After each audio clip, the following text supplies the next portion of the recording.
in which Lord Peter, intent upon a spot of trout fishing, hooks something altogether less amiable, and Inspector Parker suffers a dissertation upon epistolary etiquette. Lord Peter Wimsey, flannel-clad, hat at a rakish 23 degrees, and humming a fragment of the Mikado, alighted from the branch line train at Greythorn Halt with the careless air of a man who has never once missed a connection, nor quite admitted that such indignities are possible to an English timetable properly consulted. The little Dorset station basked beneath a June sun as innocent as milk. Roses drooped over limestone walls. A solitary porter dozed by a pyramid of wicker hampers. Everything smelled of new-mown hay, engine oil, and that faint, brackish nip which tells you the channel lies only a mile or two beyond the hedgerows. Wimsey paused to ensure his monocle caught the light, for one must be adequately armed before entering the countryside, and addressed his companion, Charles Parker, Assistant Commissioner at Scotland Yard. My dear Charles, observe the felicity with which England contrives to look simultaneously picturesque and faintly diseased. A week of bird-song, buttered scones, and total moral degeneracy. That, I fancy, is what your physician ordered. Parker chuckled. What my physician ordered, Peter, was quiet. Your sister swears the fishing here is unparalleled. Bother the trout. I am infinitely more interested in the local brand of scandal.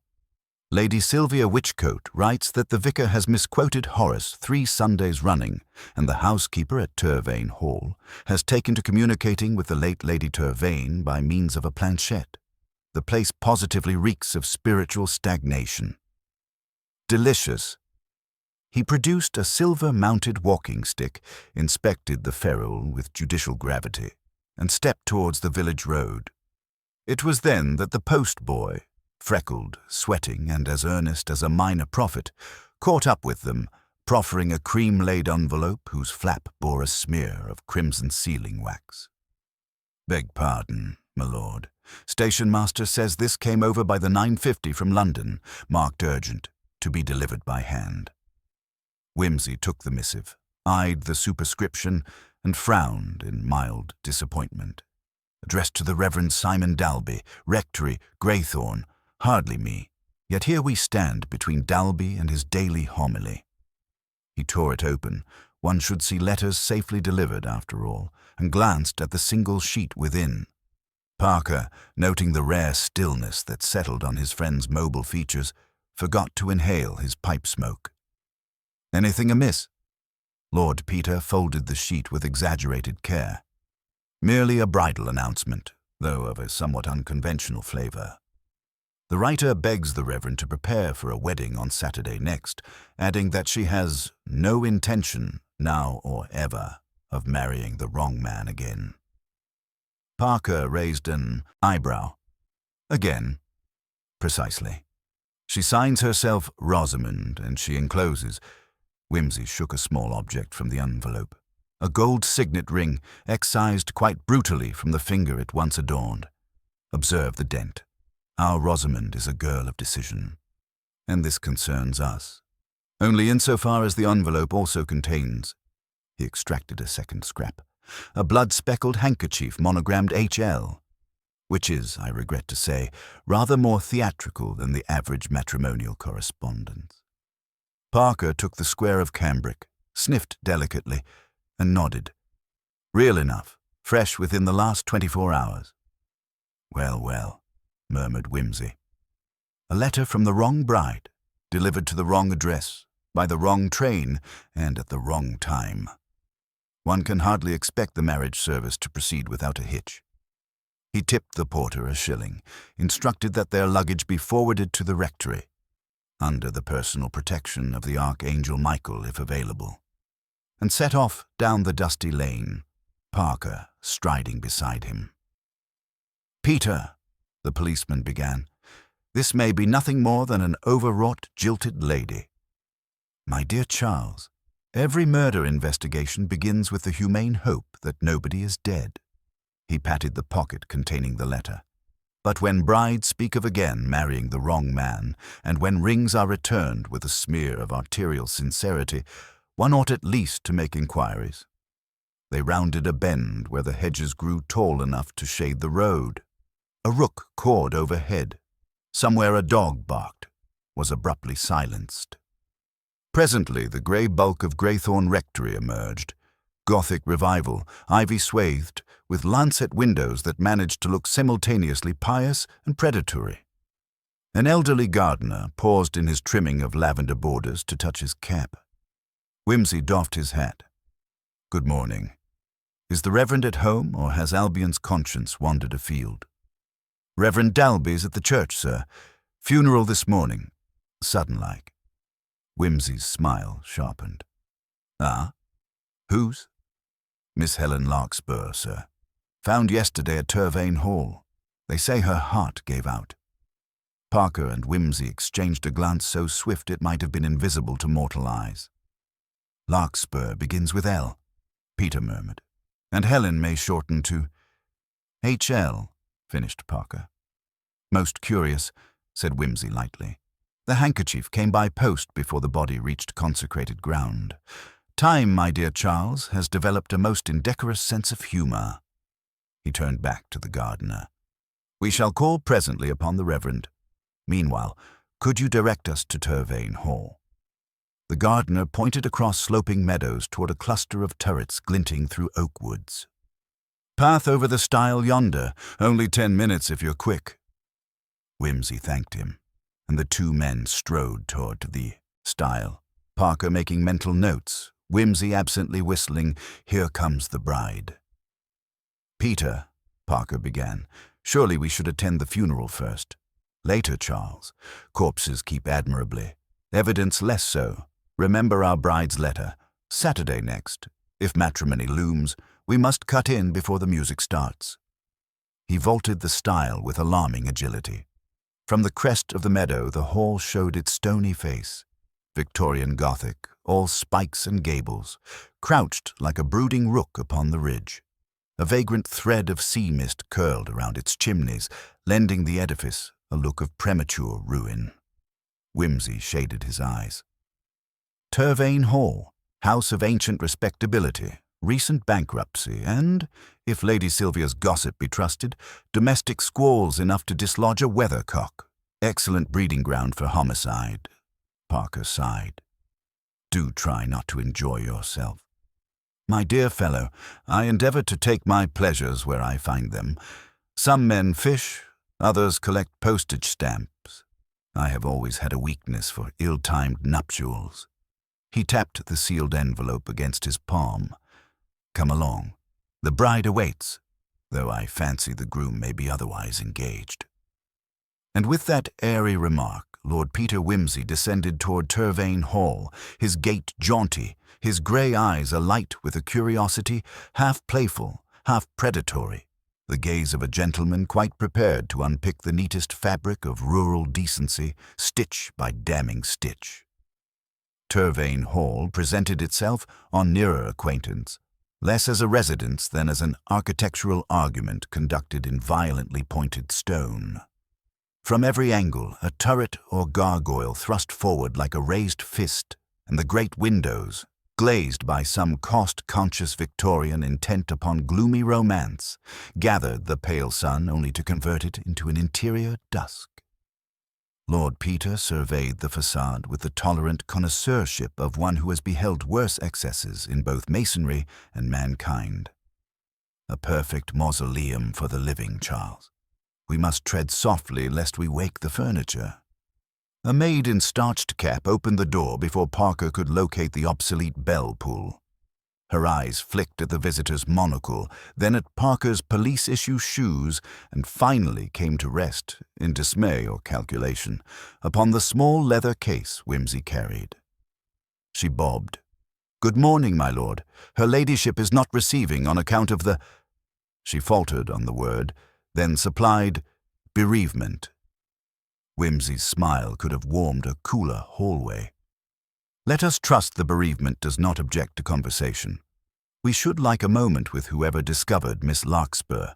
Also," he lowered his voice without diminishing its carrying power, "the room where she was found, if it be convenient." The maid, whose name proved to be Clara Phelps, led them down a corridor whose paneling seemed carved expressly to trap stray echoes. She apologized for the dimness. Whimsy remarked that subdued lighting always lent dignity to an investigation, like black crepe to a top hat. At the far end, they encountered Mr. Bromley, the butler, whose silver hair and boiled shirt circumference suggested a lifetime devoted to the dignities of decanter and gong. Bromley bowed, registered the yard's presence with one neutrally elevated eyebrow, and directed Clara to fetch Mrs. Tressilian, the housekeeper. "This way, my lord." He marshaled them up the main staircase, past portraits that glared with proprietary malice, to the east wing. Whimsy paused halfway to count, audibly, the chimes of a long case clock. It beat 11 in mezzo forte, though his own watch insisted upon 7 minutes past. He made no comment, yet Parker noted the small crease that formed between his friend's brows whenever chronology threatened rebellion. Miss Helen Larkspur had been allotted a modest suite overlooking the rose garden. Its door, heavy oak embattled with iron bands, stood ajar. Inside, the curtains were half-drawn, so that shafts of light bisected the gloom and flashed upon the metallic beads of a dressing-gown flung carelessly across a chair. The air held the faint, acrid ghost of extinguished night candles. Parker approached the bed, where the counterpane lay smooth save for the hollow that had cradled the body. "Any indication?" she struggled. He asked Bromley. "None, sir. Dr. Horder said the poor lady succumbed to failure of the heart." The butler's tone conveyed stoic acceptance, but his gaze wavered toward Whimsy's hands, which were already meandering over the bedside table in the manner of a whimsical butterfly. They settled upon a small carriage clock, enameled white and charmingly at odds with its surroundings. Whimsy wound it once, listening. Then he set it on the window-sill and addressed the room at large. One develops a great respect for punctuality in the presence of mortality. "Pray, Bromley, at what hour was Miss Larkspur accustomed to retire?" "Generally by 10:30, my lord." "Indeed. Her little clock insists she last looked upon it at 22 minutes to 10. Either she anticipated an early night, or someone, in adjusting it, betrayed an imperfect ear for fractions." Clara re-entered with Mrs. Tressilian, a formidable woman whose unflinching stare suggested she might well bully secrets out of the grave. She acknowledged Whimsy with the accent of a governess who had declined the post and promoted herself. "My lord, I understand you wish particulars." "With the least inconvenience to your duties, Mrs. Tressilian. First, who last spoke with Miss Larkspur?" "I did, at 5 minutes to 10 precisely. She asked for china tea and a hot water bottle. Neither seemed to have been used." The housekeeper indicated a tray and a white stoneware pig, both untouched. "Did Miss Larkspur complain of illness?" "Not at all. She appeared restless, perhaps nervous. She wore her traveling suit.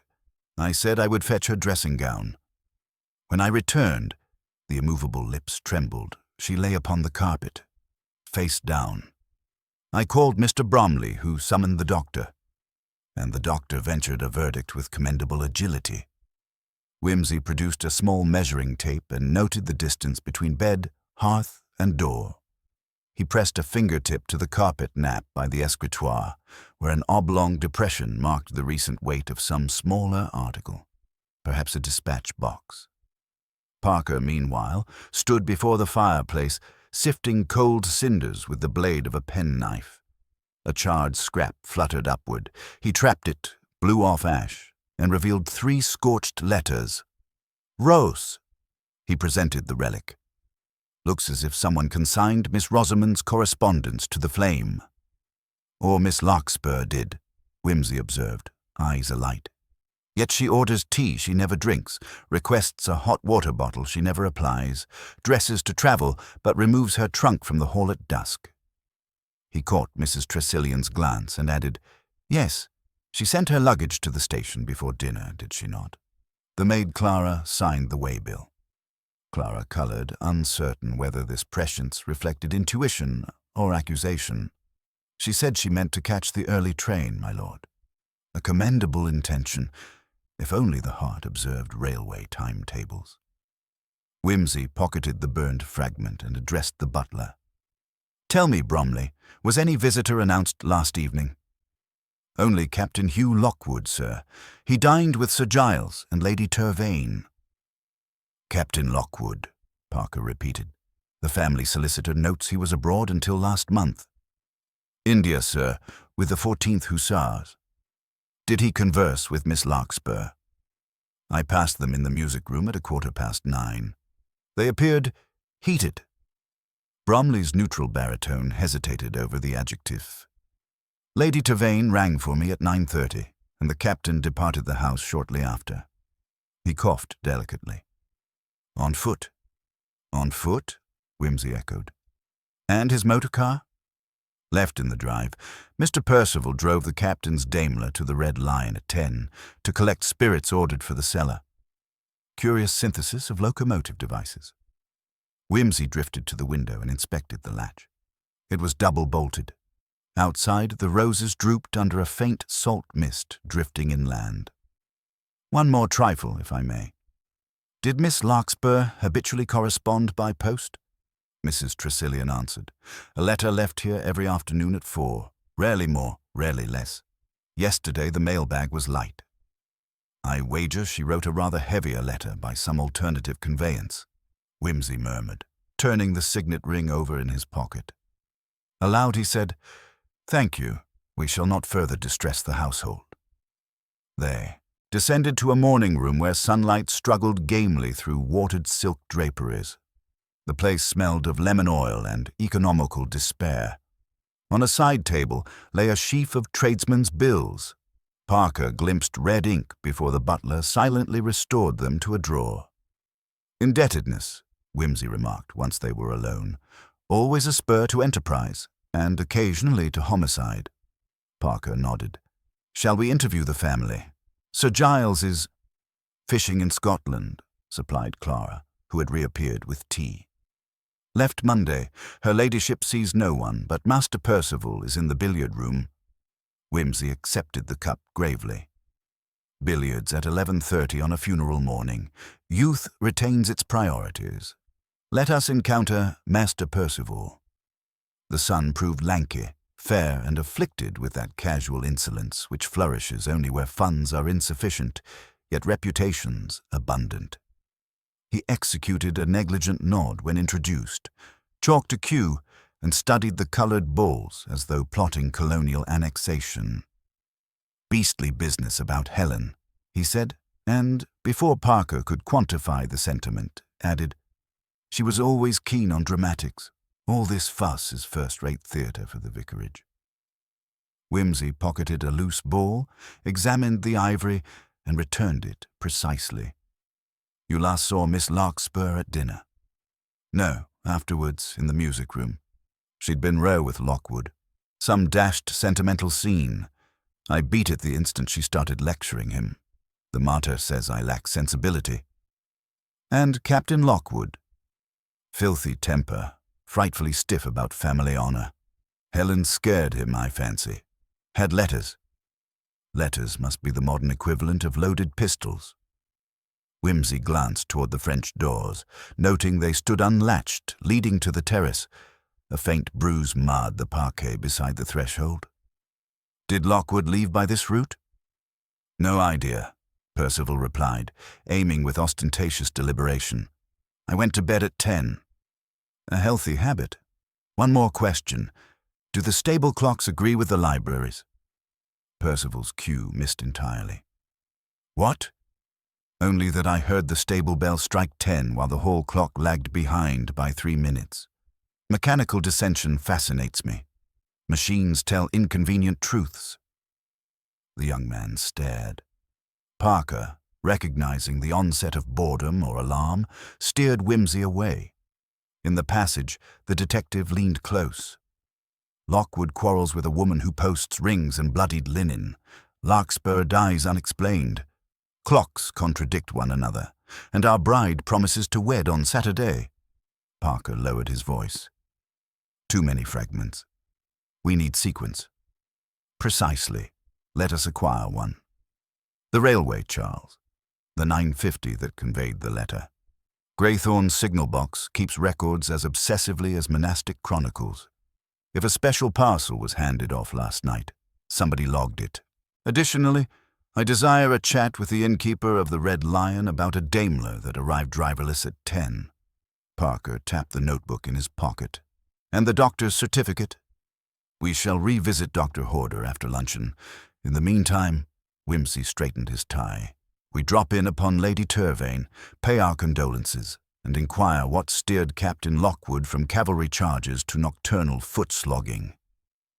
They found Lady Turvane in an upstairs boudoir, littered with lace handkerchiefs and unopened letters bearing coronet seals. She was pale, beautiful in the brittle way of antique porcelain, and greeted them with practiced dignity.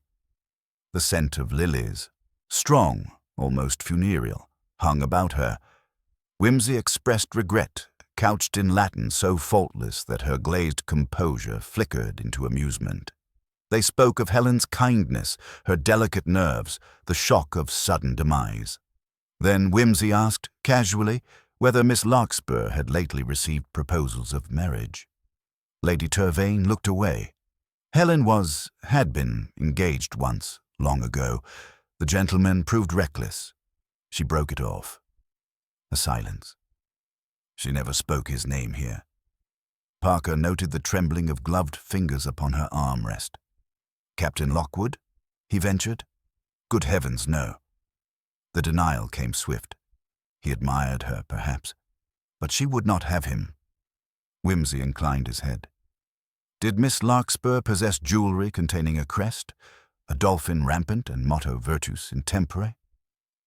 Lady Turvane's fan stilled. That was her engagement ring, returned to the suitor years ago. Her eyes sharpened. Has it reappeared?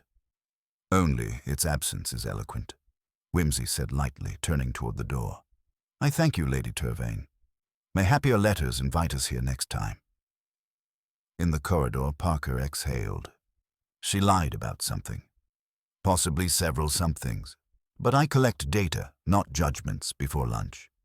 He consulted his watch, now precisely aligned with the hall clock. And note, the clocks have found harmony at last. Somebody has been industrious in our absence. Parker frowned. Adjusting evidence or conscience? Either way, time has resumed its march. Let us keep step with it, Charles, before another unfortunate heart gives out under the strain of secrecy.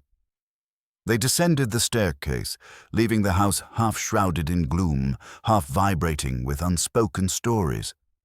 Outside, the sea mist had thinned. Gulls wheeled overhead, crying with that harsh inevitability peculiar to coastlines and crimes alike.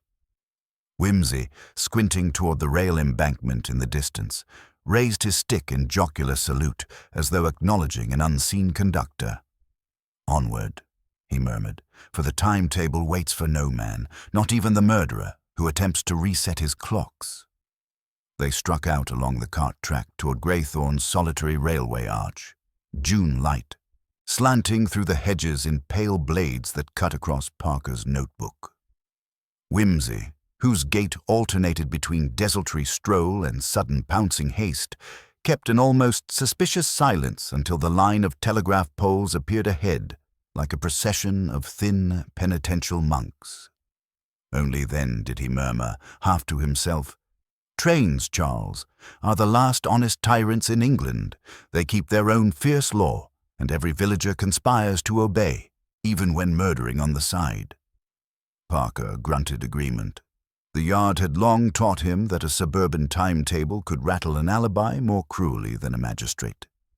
Presently, the humped bridge revealed a speckled rectangle of track and a tin-roofed signal box where a bored pigeon preened upon the guttering. The signalman, Evans, proved red-mustached, punctilious, and so fond of timepieces that 3 pocket watches dangled from separate chains across his waistcoat like medals for punctuality. He ushered them inside with the reverence due to gentlemen who appreciated the music of levers. Yes, my lord. Last night's 9:50 from London. Evans ran a finger down the first of several neatly ruled columns. Took water at Selbury, 3 minutes down. Arrived Greythorne 10:09. No scheduled parcels, but the guard accepted a special under Rule 278, perishable or urgent packets when sender pays penalty. Recorded here. He tapped an entry. Packet personal, paid double fee, sender unknown, handed to village post. Time of handover? Asked Whimsy. 10:17, sir, by my own clock. Evans indicated the wall regulator, the second hand of which marched with Prussian discipline. Whimsy compared it to his wrist watch. A minute slow on Greenwich, but it will serve. Describe the messenger. Couldn't. Guard says it was a gentleman. Overcoat collar up, hat brim pulled. Paid in sovereigns. Spoke clear enough but scarce above a whisper. Could have been any age. Guard handed the packet to Mr. Jennison, the postmaster, straight from the van. Parker scribbled. No local passengers in that carriage. Only the captain, sir. Lockwood. 3rd compartment from the rear. Jumped out before she stopped rolling and made for the station gate as if devils nipped his heels. The two friends exchanged an eloquent glance. Evans, pleased by the effect, twirled his watch chain. Whimsy asked whether the captain carried a parcel. Evans shook his head but recalled a folded coat, bulky inside, as if something weighty or awkward underneath.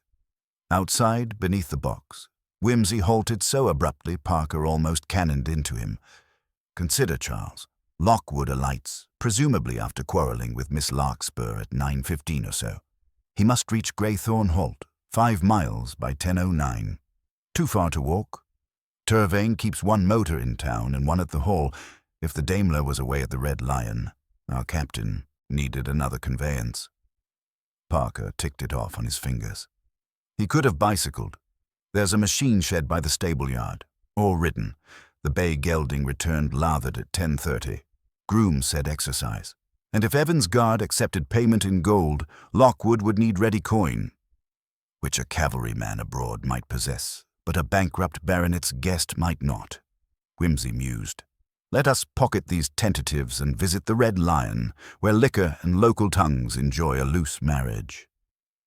The inn sat square on the village green, its whitewash browned by salt winds and its sign, a crimson lion rampant, creaking gently on rusted hinges. Mr. Elder, the proprietor, wore a waistcoat embroidered with barrel taps and a skeptical eye for strangers. A flash of Whimsy's card, however, and the landlord thawed like butter in a frying pan. Yes, indeed, the Daimler had rolled up driverless. Young Percival Turvane had left the engine running while he collected a crate of whiskey and 3 bottles of Kümmel. Oddest bit, Elder said, polishing a glass, is he demanded a receipt time-stamped 10 o'clock to the tick. Made me fetch the docket book to prove it. Did the captain accompany him? Asked Parker. No, sir. Mr. Percival was alone, in a devil of a stew, too. Fumbled his change, called the motor a damned albatross. Elder replaced the glass, contemplative. Funny thing. 5 minutes later, I see Captain Lockwood hoofing past the green, coat over his arm, like a chap late for the last post. And he did not rejoin the Daimler, Whimsy inquired. Not here. Perhaps up by Bullen Farm Turn, where the lane meets the coast road. Whimsy left a coin heavy enough to purchase discretion, and they retired to the low stone wall surrounding the village pump. Sequence clarifies, he murmured, sketching in the dust with his stick. 9:15 quarrel. 9:30, Lockwood leaves hall. 9:45, Percival departs in Daimler. 10 to Percival at inn. 10:05, Lockwood on foot. 10:09 train. 10:17 parcel handed to post. Notice that our captain could scarcely reach the station in time if he first hiked to the hall's garage. But he might have borrowed Percival's abandoned car once Percival went inside to haggle over excise. Drive pell-mell to the halt, bribe the guard, and vanish before the motor is missed. Parker nodded. But why not simply post the letter at Greythorne Post Office earlier? Because the packet contained a blood-stained handkerchief. Postmaster would ask awkward questions. The mobile guard is sworn to silence by rule and sovereign alike. He brushed the diagram away with his boot. Now for Dr. Horder. The village surgery occupied a converted tithe barn perfumed by liniment and ancient dust. Dr. Horder was tall, whiskery, and possessed the mild but obstinate obstetrics of a country physician who has delivered half his patients into the world and intends to shepherd the ihur remainder safely out. Yet he invited them into his consulting room with professional candor. Yes, Miss Larkspur, delicate heart since childhood, rheumatic fever at 9. I was not surprised to find aortic stenosis finally triumphed. He patted a file tied with pink tape.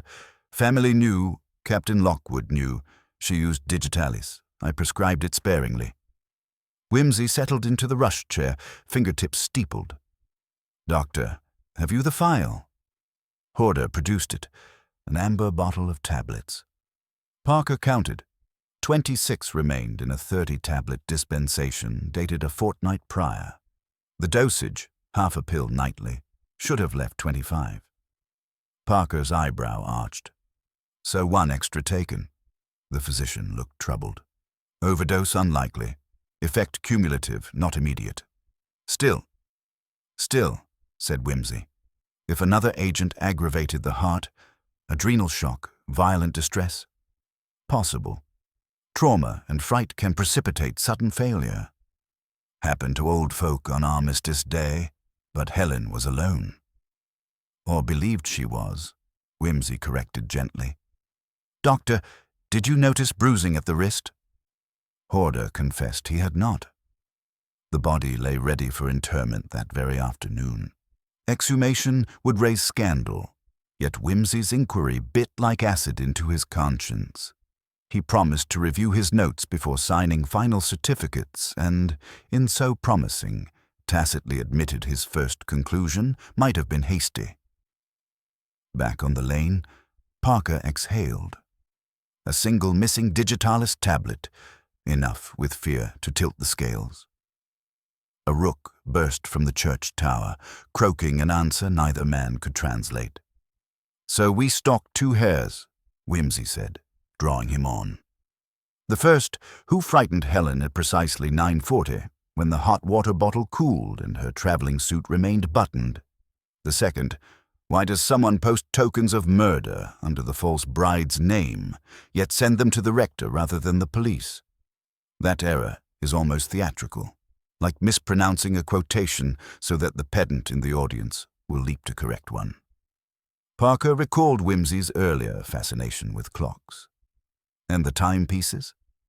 They quarreled last night. Now they sing from the same hymn sheet. Somebody with a key visited the hall between our 2 calls. Somebody anxious to erase proof that the house's routine paused for mischief. Whimsy's teeth flashed. Let us disturb that harmony.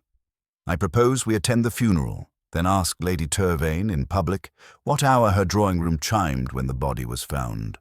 A small seed of alarm in fertile soil can sprout prodigiously. They reached the lich gate just as the bell tolled noon. A modest cortege wound along the gravel path. Coffin borne by estate hands. Dalby in surplice quoting psalms with melancholy relish. Lady Turvane veiled, Percival slack-jawed beside her.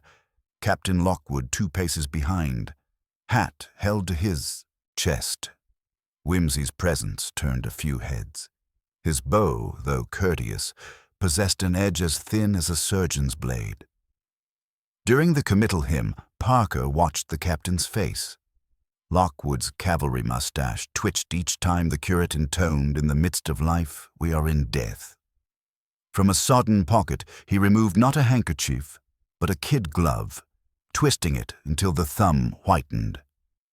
When the last clod thudded on the lid, he looked up and met Whimsy's monocle fixed upon him like a heliograph. For a beat longer than courtesy allowed, he stared back, then jerked his gaze away, color draining beneath windburn. Afterwards, in the churchyard shrubbery where mourners murmured their platitudes, Whimsy accosted the rector. "Dalby, old bird, about that parcel addressed to you. When did it arrive?" "This morning, first post." Dalby replied, dabbing his brow. Unusual, certainly. I assumed jilted affections. And you mentioned its receipt to no one? Wimsey asked. The rector shook his head. Then how came Captain Lockwood to call at the rectory at 10 and insist upon picking it up on your behalf? Dalby blinked, sheepish. He said he had your authority, Lord Peter. He was most urgent. Wimsey smiled as at a child repeating Latin incorrectly. Ah, urgent as ever. Forgive me, Reverend. I fear you have been misquoted. Across the path, Lockwood's shoulders stiffened. Parker touched Wimsey's sleeve. Provocation, Peter. Observation, Charles. See how steel responds to magnet. Indeed, the captain advanced, wearing the grin of a man who would rather fight than speak, but will speak if that will do more damage. Yet before he reached them, a cry ripped through the knot of mourners.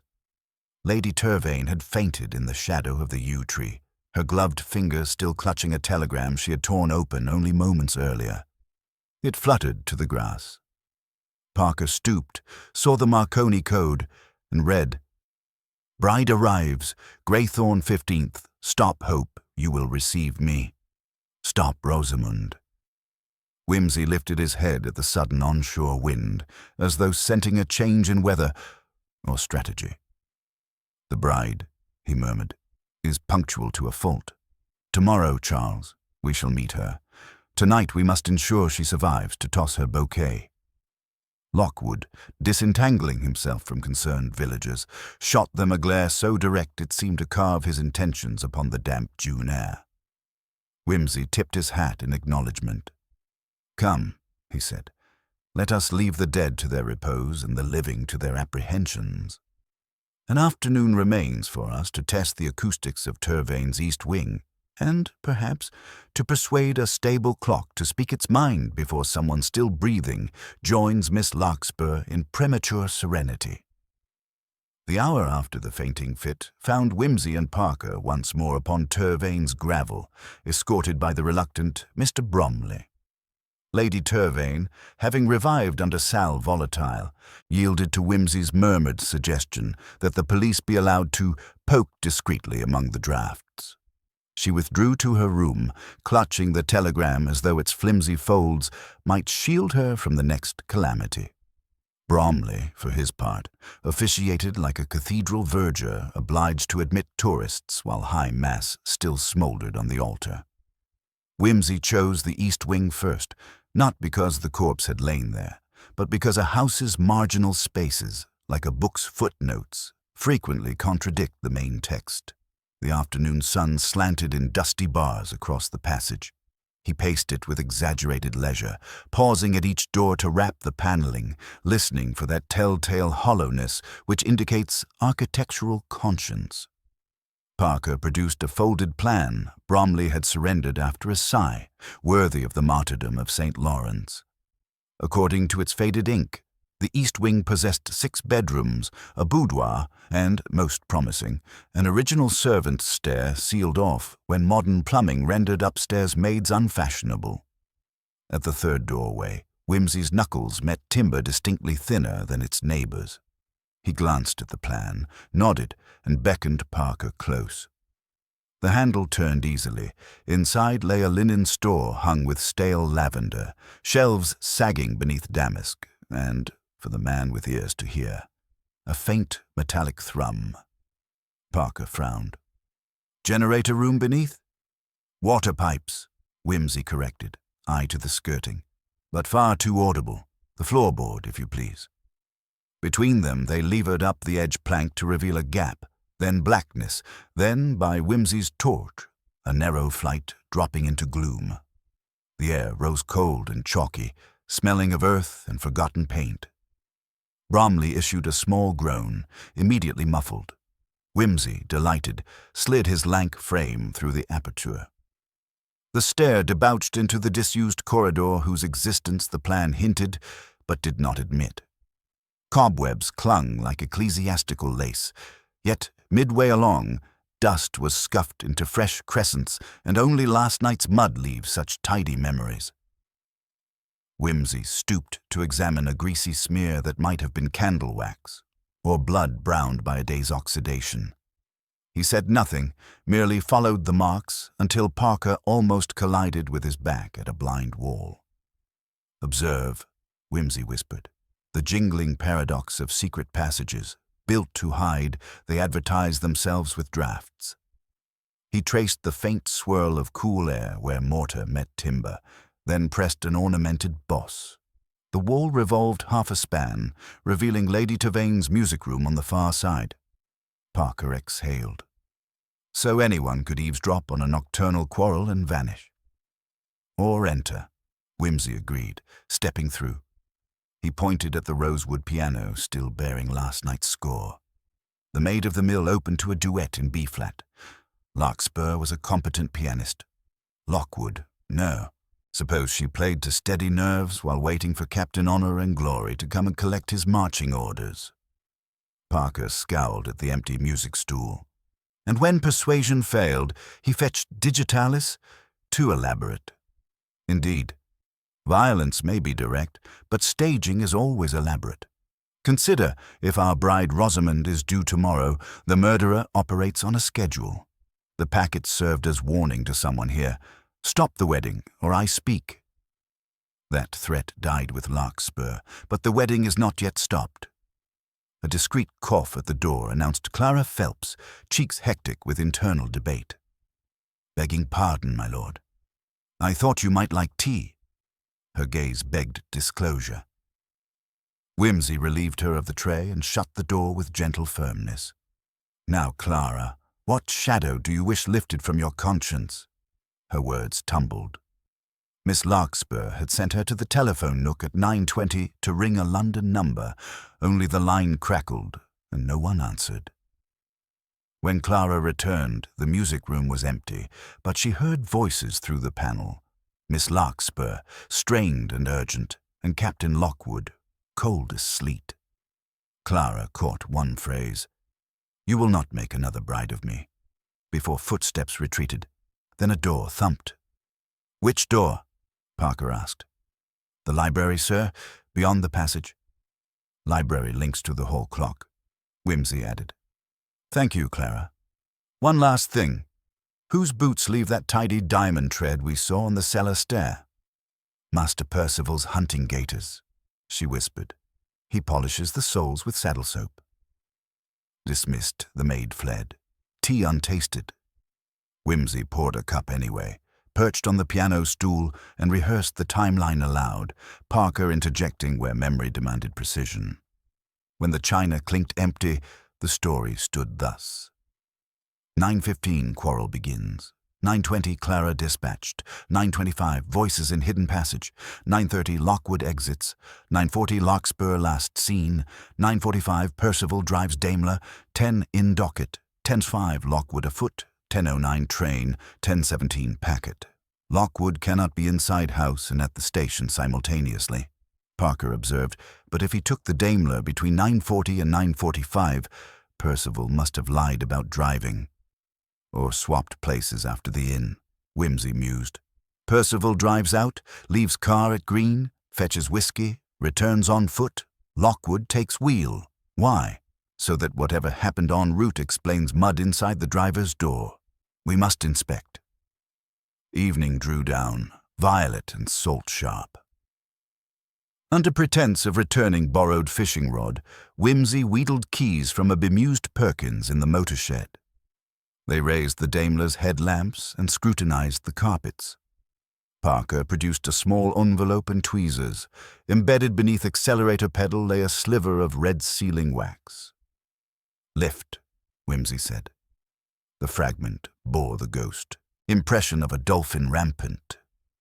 "So the ring packet rode here," Parker confirmed, "not in any captain's coat," and dropped its spoor when our courier stamped on the throttle. "Now." Whimsy straightened as a figure lurched from the shadow of the tack room. Percival, flushed and unsteady, whiskey sloshing like surf in his voice. "What the devil are you two doing with my car?" Whimsy's reply came mild as warmed claret. "Replacing a missing postage stamp. Your mother fears you ignored the bills of lading." Percival blinked. Sarcasm slid off his inebriation. "You've no authority." "My dear young man," Whimsy said, "I possess such delightfully elastic authority as attaches itself to any gentleman assisting the yard. But pray indulge my curiosity. Did you, perchance, lend your motor to Lockwood last night?" "Dash it, no, Percival's retort faltered. "I may have. He said the whiskey could not wait. Mother's nerves, you understand." "Perfectly," Whimsy soothed. "And did you walk back across the meadow, arriving conveniently to testify you heard the hall clock strike 10? Percival's pupils contracted. "Who told you that?" "The hall clock," Whimsy answered. "Clocks gossip when tampered with. Good evening." He guided Parker away, leaving the young man hunched over the Daimler like a penitent at confession. In the forecourt, Whimsy's face lost its geniality. "We near the hinge of events. Tonight someone will act, either to silence the incoming bride or carve a new alibi. Therefore, Charles, procure Sergeant Vine from Dorchester. Slip him into the shrubbery and instruct him to arrest nobody until I blow the hunting horn." "And you?" Parker demanded. "I shall set a snare in the music room, one tuned to the note of desperation." By 11, the household lamps dwindled one by one, until only a skeletal moon silvered the ivy and threw lattice shadows across deserted corridors. In the east wing, Whimsy extinguished his torch, seated himself at the piano, and waited. He had wedged a wine bottle under the sustaining pedal. The merest vibration along the hidden passage would make the instrument murmur like a distant organ. Minutes stretched. The mansion breathed in slow draughts. Then, faint, metallic, the bottle rattled. Whimsy's hand closed round his walking stick. Soft steps crossed the linen store overhead, the panel eased, and a spill of lamplight crawled across the floor. Within it stood Lady Tervain, not in mourning black but a travelling coat, veil pushed back, face porcelain pale and resolute.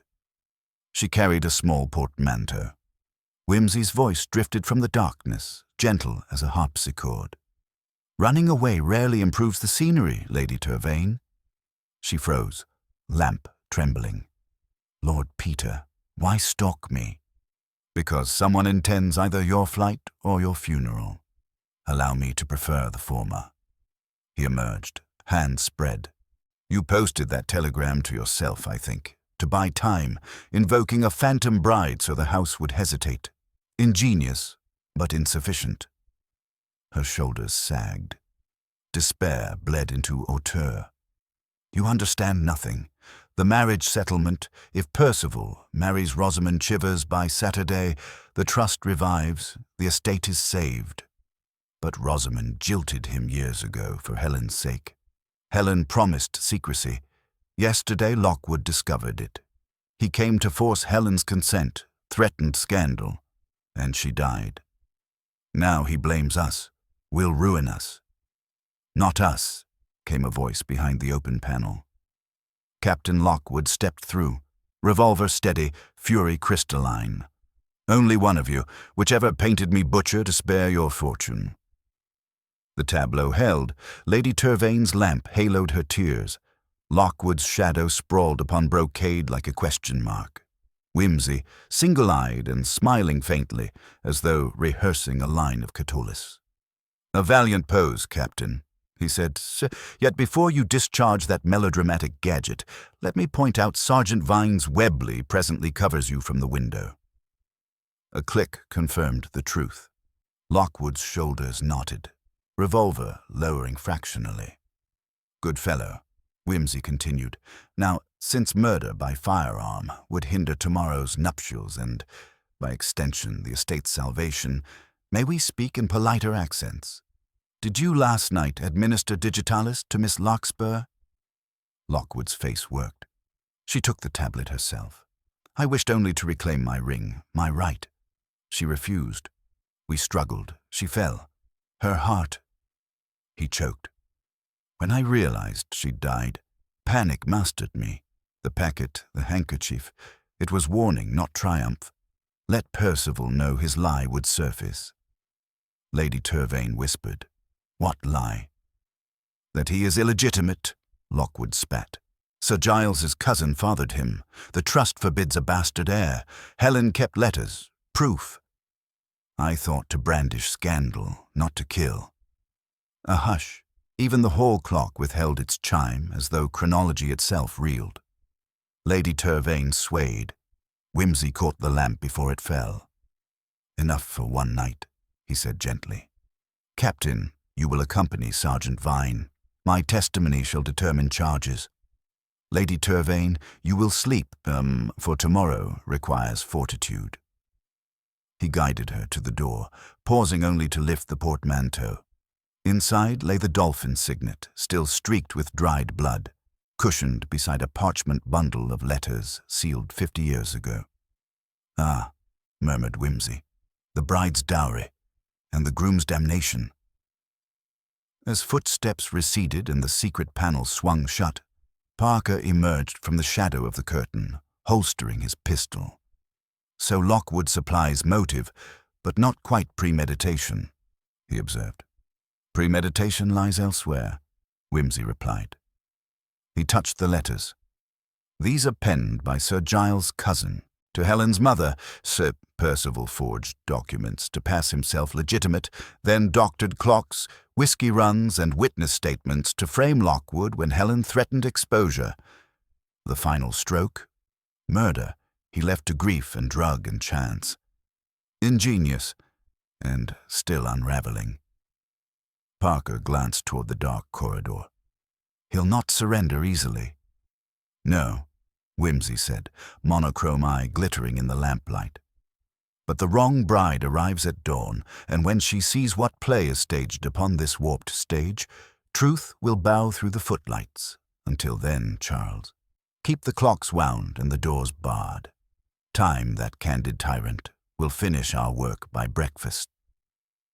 A milky dawn seeped through the mullioned windows of the east wing, blurring the hard edges of the night's excitements.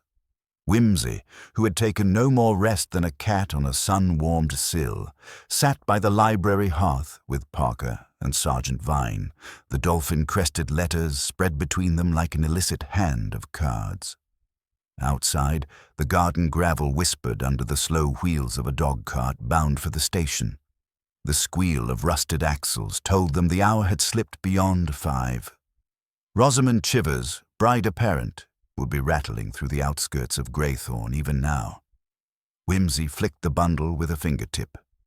We may summarize. These letters prove Sir Giles's cousin, one Aubrey Tervain, was Percival's true sire. Helen guarded them, perhaps more loyally than wisely. Last week she hinted to Rosamond that the trust, all $80,000 of it, was founded on quicksand. Rosamond postponed her arrival until she could verify matters in London.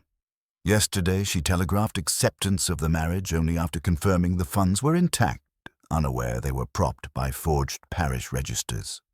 Helen, seeing disaster hurtling toward her friend, threatened to expose Percival tonight unless he withdrew his proposal.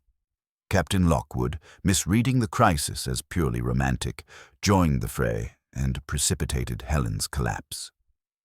Parker rubbed eyelids that felt dusted with sand. Lockwood's panic carried him to the station.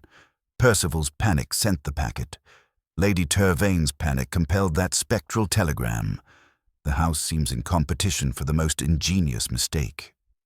Quite. But mistakes, like billiard balls, carom on. Percival still breathes free, and the game's dynamics now favor violence. If his mother's collapse or Lockwood's arrest fails, he may resort to shutting Rosamond's mouth before hers can open. Whimsy rose, the fire's glow reflecting in the monocle. Therefore, Charles, you will meet the 6:12 from Malmesbury, escort Miss Chivers, and keep her within eyesight until I summon you. Vine remains here to discourage impetuous heirs and to ensure the captain's custodial quarters remain locked and humane. Parker collected hat and coat, and the two friends parted at the forecourt. Whimsy watched the taillights dwindle down the drive, then turned back into the hall where dawn thickened the shadows into a kind of quiet fog. Somewhere in the wainscoting the grandfather clock ticked, each stroke a deliberate footfall on the floorboards of time. He climbed to the west corridor, unused guest rooms neglected since Sir Giles's northern exile, where he suspected Percival might have sought refuge from Sergeant Vine's vigilant patrols. As he moved, he noted the subtle reordering of dust, the faint, oily glimmer of a recently handled doorknob. The last chamber yielded a single creak as he pressed the latch. Percival stood by the sash, sleeves rolled, eyes feverishly bright. On the writing desk lay an open valise. Within it rested a Browning automatic pistol and a black leather ledger stamped Tervain Estate. Accounts. The young man greeted Whimsy with a smile still trembling from sleepless sweat. "You arrive early, my lord. Come to see me pack?" "To ensure the proper items accompany you, yes. I see you prefer ledgers to linen." "I'm leaving," Percival said, swallowing. "Father cabled from Inverness. Wants me there by luncheon. Train leaves at 7. Mother's doctor supports the journey. Change of scene, etc." Whimsy closed the door with quiet precision. "That seems thoughtful. You have, of course, told nobody.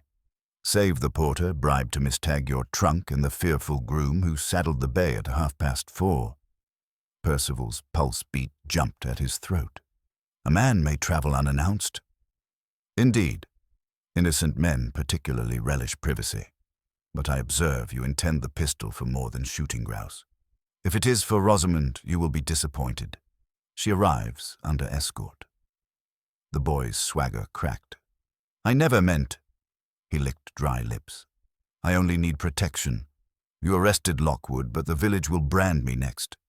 Those letters—" His glance flicked to his pocket. "You think you hold all the proof, but you haven't found the affidavit. Without it, you can't break my title. Sir Giles won't survive such a scandal, nor will my mother." Whimsy moved nearer, step by unhurried step. "Where is the affidavit, Percival? Fire is an impatient accomplice. Paper curls, ink blisters. Truth escapes up the chimney." A spasm crossed the young man's face. Fear, guilt, something darker. He pressed the automatic to the ledger as if fusing past and future by brute alignment. "I didn't kill Helen," he whispered, the metal trembling. "She was cruel, dangling those proofs, threatening my mother. Lockwood barged in, I left. When I came back, she was dead. You'd have done likewise. I panicked, yes, rushed the car to the inn, forged times, posted the packet, but I never touched her heart." Whimsy's voice dropped. "No, you only tightened its noose with terror." With a deft twist, he drew the ledger aside, disarming by sleight rather than strength. The automatic clattered to the carpet. Percival sagged onto the desk chair, head in shaking hands. "Charles will bring Rosamond here," Whimsy said. "You will face her, unarmed, and ask whether she still prefers a husband steeped in lies to a suitor who owns his origins. If she forgives, the law may. But if you persist in flight, the yard will chase a runaway forgers with far less leniency than a repentant fool. Choose quickly. The 6:12 whistles even now." Greythorn Holt dozed under a nacreous sky that made every puddle a chipped mirror. Parker stepped down from a borrowed stallion, noting with relief that the train puffed in precisely on time. A solitary first-class passenger descended, a woman in travel-stained grey, hat pinned defiantly against the breeze. Not conventionally pretty, Rosamond Chivers possessed the sort of chin that waged campaigns for suffrage and better wages. Parker touched his hat. "Miss Chivers, Lord Peter Whimsy requests you accompany me to Tervain Hall." Her eyes, clear as rain-washed slate, surveyed the dim platform. "I inferred as much by yesterday's peculiar telegram. Has something occurred to Percival?" "No personal harm, madam, but explanations press." She measured him. "Very well. I shall hear them from Lord Peter himself, and woe betide any man who trifles. My luggage, please." On the carriage drive, Parker outlined the barest facts. Rosamond listened with a mathematician's stillness. At sight of the hall's crenellated silhouette, she drew breath. Always did look like a gargoyle's dream. Seems the stones have finally found their voice. They met Whimsy in the music room, where the previous night's wine bottle still props the piano pedal in mute witness. Percival, summoned from his vigil, entered stiff-shouldered, though the sight of Rosamond stripped a layer of defiance. She wasted no courtesy. "Percival, is it true you forged parish papers to secure a dowry?" He flinched, but held her gaze. "I compiled incomplete data." "The polite phrase for fraud, and Helen died confronting you. That too is on your conscience." His features twisted. "I never wished her dead. That is rarely the murderer's wish, yet here we are." Rosamond turned to Whimsy. "What does justice demand?" Whimsy regarded them as a tutor might two errant pupils. "Justice, Miss Chivers, has a schedule as rigid as any train. Scotland Yard will formally interview Mr. Turvane at 10. Whether he faces a charge of manslaughter, accessory before the fact, or merely fraud depends on corroboration, particularly of where he stood between 9:40 and 10 last night. You, Miss Chivers, hold a key. Helen wrote to you. Did she enclose anything which might clarify matters?" Rosamond reached into a reticule, withdrew a sheet. "Her final letter, posted 3 days ago." Whimsy scanned it swiftly. Parker saw his friend's shoulders ease. He addressed Percival. "Helen states here she secured the affidavit in the library strongbox at 7:30, intending to confront you in writing if you refused to withdraw. Therefore, when you left the room, you knew the document existed, but not its hiding place. Pressure enough to panic, but not yet to kill." He folded the sheet. "Lockwood's arrival, threat and scuffle gave tragedy opportunity. You exploited it, but the law distinguishes carrion from predator." Percival's eyes filled. "Then, if I surrender the forged registers?" "You may yet dine at liberty," Whimsy said. "Inspector Parker will advise. But you must also salvage your mother's peace. Rosamond." She lifted Percival's chin with 2 fingers. "I would have married you poor, Percy, but never perjured. Stand upright, and your name may still pass muster, even altered. I shall remain a friend, whatever the papers call you." A clock in the corridor chimed 7. Whimsy nodded to Sergeant Vine, hovering at the threshold. "Secure the automatic, Sergeant, and telephone Dorchester to expect a voluntary statement." The room gradually emptied until only Whimsy and Parker stood amid the ghostly echo of unresolved chords. Sunlight now pooled gold on the parquet. The last of dawn's haze lifted from the roses. Parker cracked his knuckles. "One more tangle, Peter. That affidavit. Still in the strongbox? Let us recover it before housemaids air the curtains." They crossed the hall. Whimsy knelt before the iron coffer embedded in the library wall, produced a skeleton key, and turned it with surgical delicacy. The door sighed open. Inside, atop deeds and probate records, lay a thin parchment, folded small, bound by ribbon. But beneath it lounged something altogether alien, a tiny ampule half filled with amber liquid. Parker sucked breath. Hydrocyanic acid, if smell doesn't deceive, and sufficient to stop a heart in seconds. Whimsy lifted it carefully, which means Helen was never safe, whatever her rheumatic valves. Someone hedged bets. They stared at the lethal glass, minds racing backward, the untouched china tea, the missing digitalis, all plausible. Yet here was a weapon neither drug nor fear, but instant doom. Parker's brow furrowed. Lockwood brought no chemist's case. Percival lacked study in poisons. Who else had motive and access? Whimsy's answer arrived on the faint rustle of skirts. Lady Turvane reached the threshold, one hand to the lintel for support, eyes fixed on the ampule. "Mother." The word dragged from Percival behind her, unseen until now. "You promised, only if everything failed." She lifted her gaze to Whimsy, sorrow consumptive yet edged with iron. "A parent's duty, Lord Peter, is to guard her child above all. Helen's resolve endangered him. Rosamond's scruples threatened to expose him. Captain Lockwood's temper inflamed everything. If the heart will not break, one must break it. Parker stepped forward, cuffs poised. Whimsy raised a hand. Too soon, Charles. Motive is not guilt until act and means unite. Step carefully.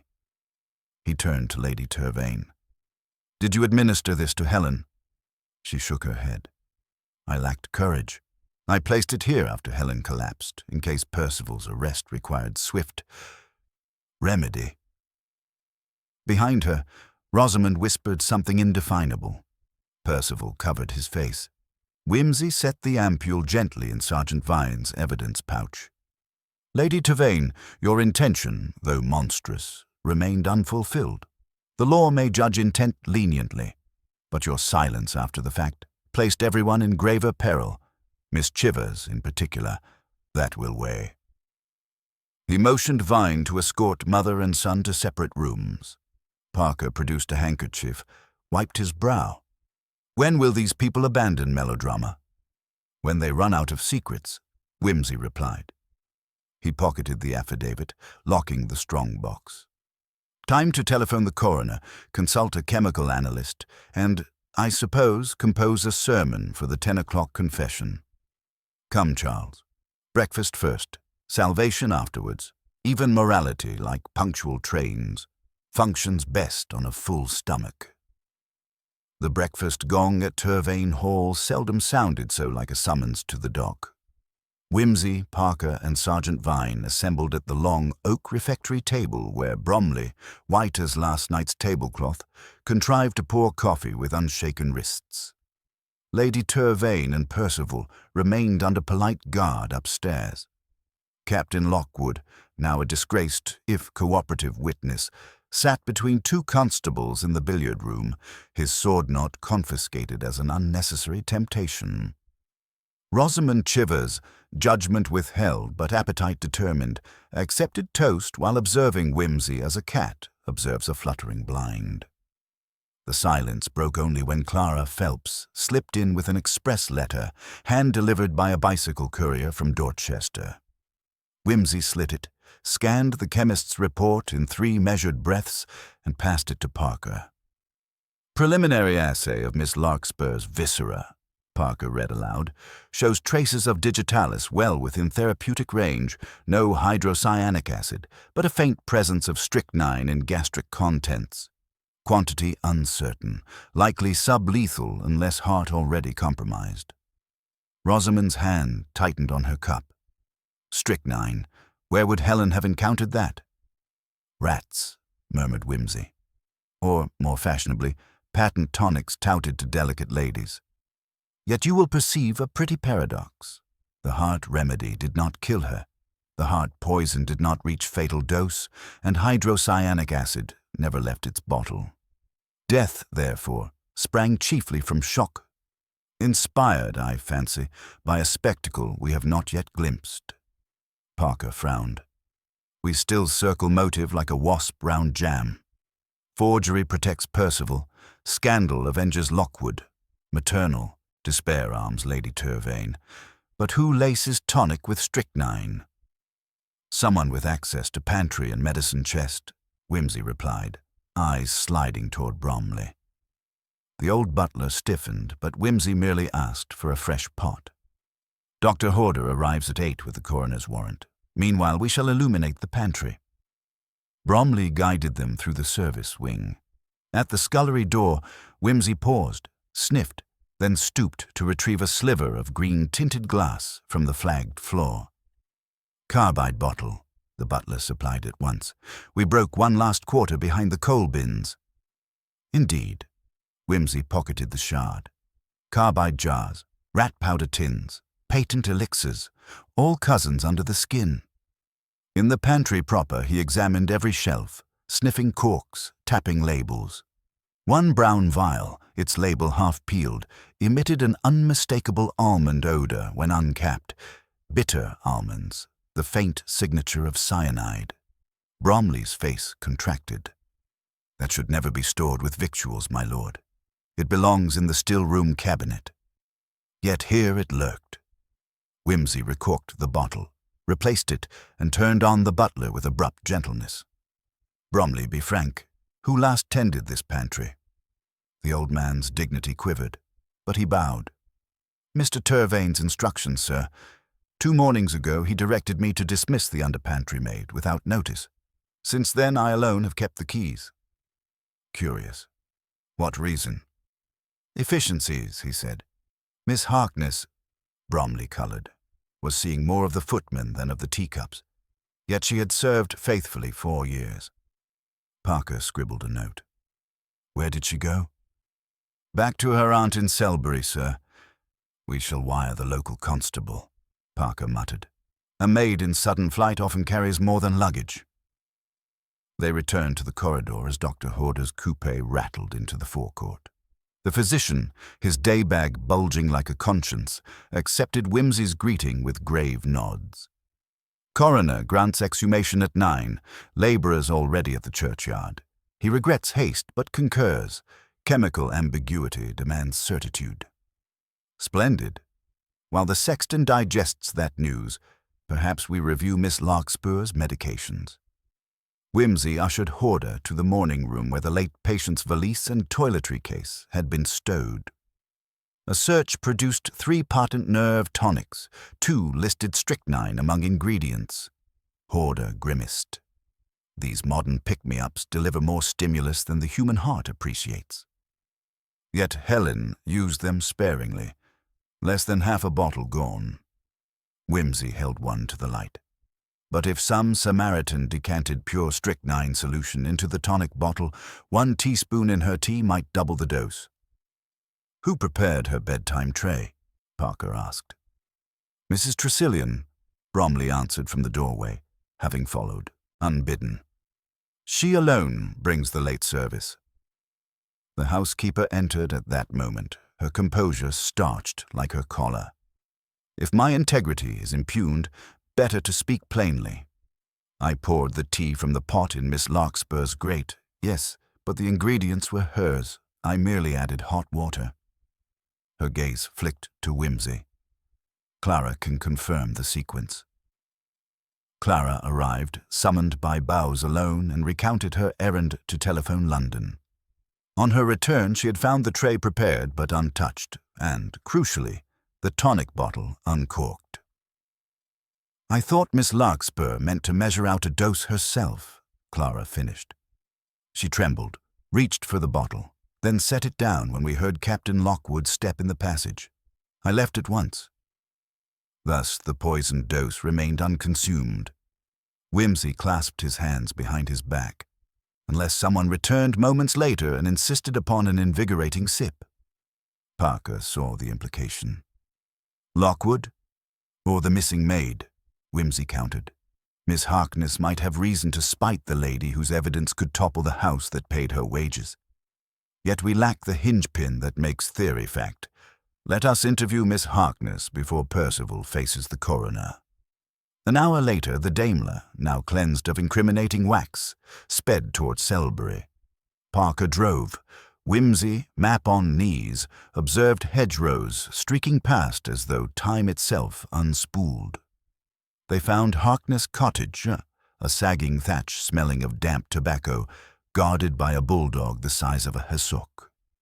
Miss Harkness, red-eyed and indignant, yielded to persuasion when Parker invoked the Official Secrets Act in tones of dark relish. Yes, she had been dismissed. Yes, she resented it fiercely. But she had not touched poison. The under-pantry kept no strychnine, only rat powder locked in the stable loft. Under pressure, she admitted Captain Lockwood had approached her 2 nights earlier, requesting she intercept any outgoing letters from Miss Larkspur. "I refused," she said. "I told him I wouldn't abet jealous menfolk." She had, however, overheard an exchange between Percival and his mother. They spoke of a last resort, and Lady Turvane wept. Returning along the Selbury Road, Parker's brow furrowed. "We are again with Lady Turvane, the cyanide and maternal desperation." "True," Whimsy conceded, "but recall the chemist's note. Digitalis and strychnine, no cyanide. Lady Turvaine's file remained sealed. She contemplated murder before, not during the act. He tapped finger to monocle. We must unpick the chronology. Helen quarrels with Percival and Lockwood, drinks no tea, collapses at 9:40. Digitalis cannot act so fast. Strychnine is slower still. Only sudden terror suffices. What terror? Something she saw. The secret passage door opening? Parker suggested. Good. But by whose hand? Let us recreate the scene before dusk charges double for answers. Afternoon light slanted through the music room as Whimsy set stage. Clara, trembling with a mixture of fear and pride, consented to play Helen's part. Seated at the piano, tonic bottle open, hot water steaming. Mrs. Tressilian, whose authority matched any constable's, stood by the door. Parker waited in the hidden corridor with the spring panel ajar. At Whimsy's signal, Clara began the B-flat duet. Notes quavered through the room with tentative sweetness. Tressilian announced Captain Lockwood, shut the hall door, and withdrew. Clara's fingers froze. Whimsy, playing Lockwood, advanced with the ring in one hand. Words were unnecessary. Posture and tone conjured menace enough. Now came the pivot. Parker thrust the secret panel wide, letting dusk spill around him. Clara gasped, eyes widening in genuine alarm. She fled a step, clutched her bodice, and sagged where Helen had fallen. Whimsy stepped back, satisfaction flickering. Even knowing it as charade, you felt the jolt. Imagine Helen, fragile heart, senses strained, seeing not a servant, but an unknown third party emerge from the wall. And who better than a familiar figure she trusted least? Parker closed the panel. Who then wore the mantle of apparition? The butler had pantry duties. Tressilian was with the tray. Clara was telephoning. Lockwood in the room. Percival outside. Only Lady Turvaine remains. Clara's head jerked. No, sir. Her ladyship went to the oratory at 9:15 for evening prayers. I passed her on the stair. Whimsy nodded slowly. Which leaves one unconsidered candidate. The person with opportunity to prowl unremarked, who knows every bolt and loves drama enough to rehearse confessions. His gaze settled on the portrait of Sir Giles' late brother, eyes stern above cavalry mustachios. Parker followed the stare, puzzled. Aubrey Turvaine is 20 years dead. Yet his likeness guards the library, not the passage. Who else, Charles, wears his face? Realization dawned. Captain Hugh Lockwood, Aubrey's bastard in the Indian service, shared the same hawk profile easier seen than traced in genealogies. Whimsy turned on his heel. Lockwood claims only honor, but blood claims more. He did not stage the fright deliberately. He stumbled in via the passage searching for Helen's letters. His sudden appearance became lethal by accident. Back in the billiard room, they confronted the captain. Under Whimsy's steady narrative, Lockwood's resistance wore thin. Yes, he knew the old servant's stare. Aubrey had shown it him as a boy. Yes, he hoped to snatch the affidavit before Helen could brand his half-brother illegitimate. Denied entry by the front corridor, he threaded the passage. Helen turned, recognized that ancestral visage in her lover's enemy, and her heart failed. Lockwood's voice shook. I knelt. She still breathed. So I poured water, propped cushions. She died while I fumbled. I panicked. I thought Percival would swing blame on me regardless. Whimsy's expression softened by a hair's breadth. And so you raced to the train, posted the packet to warn him off marriage, unaware your theatrics would sharpen suspicion? Vine stepped forward with cuffs. Lockwood offered his wrists, eyes bleak.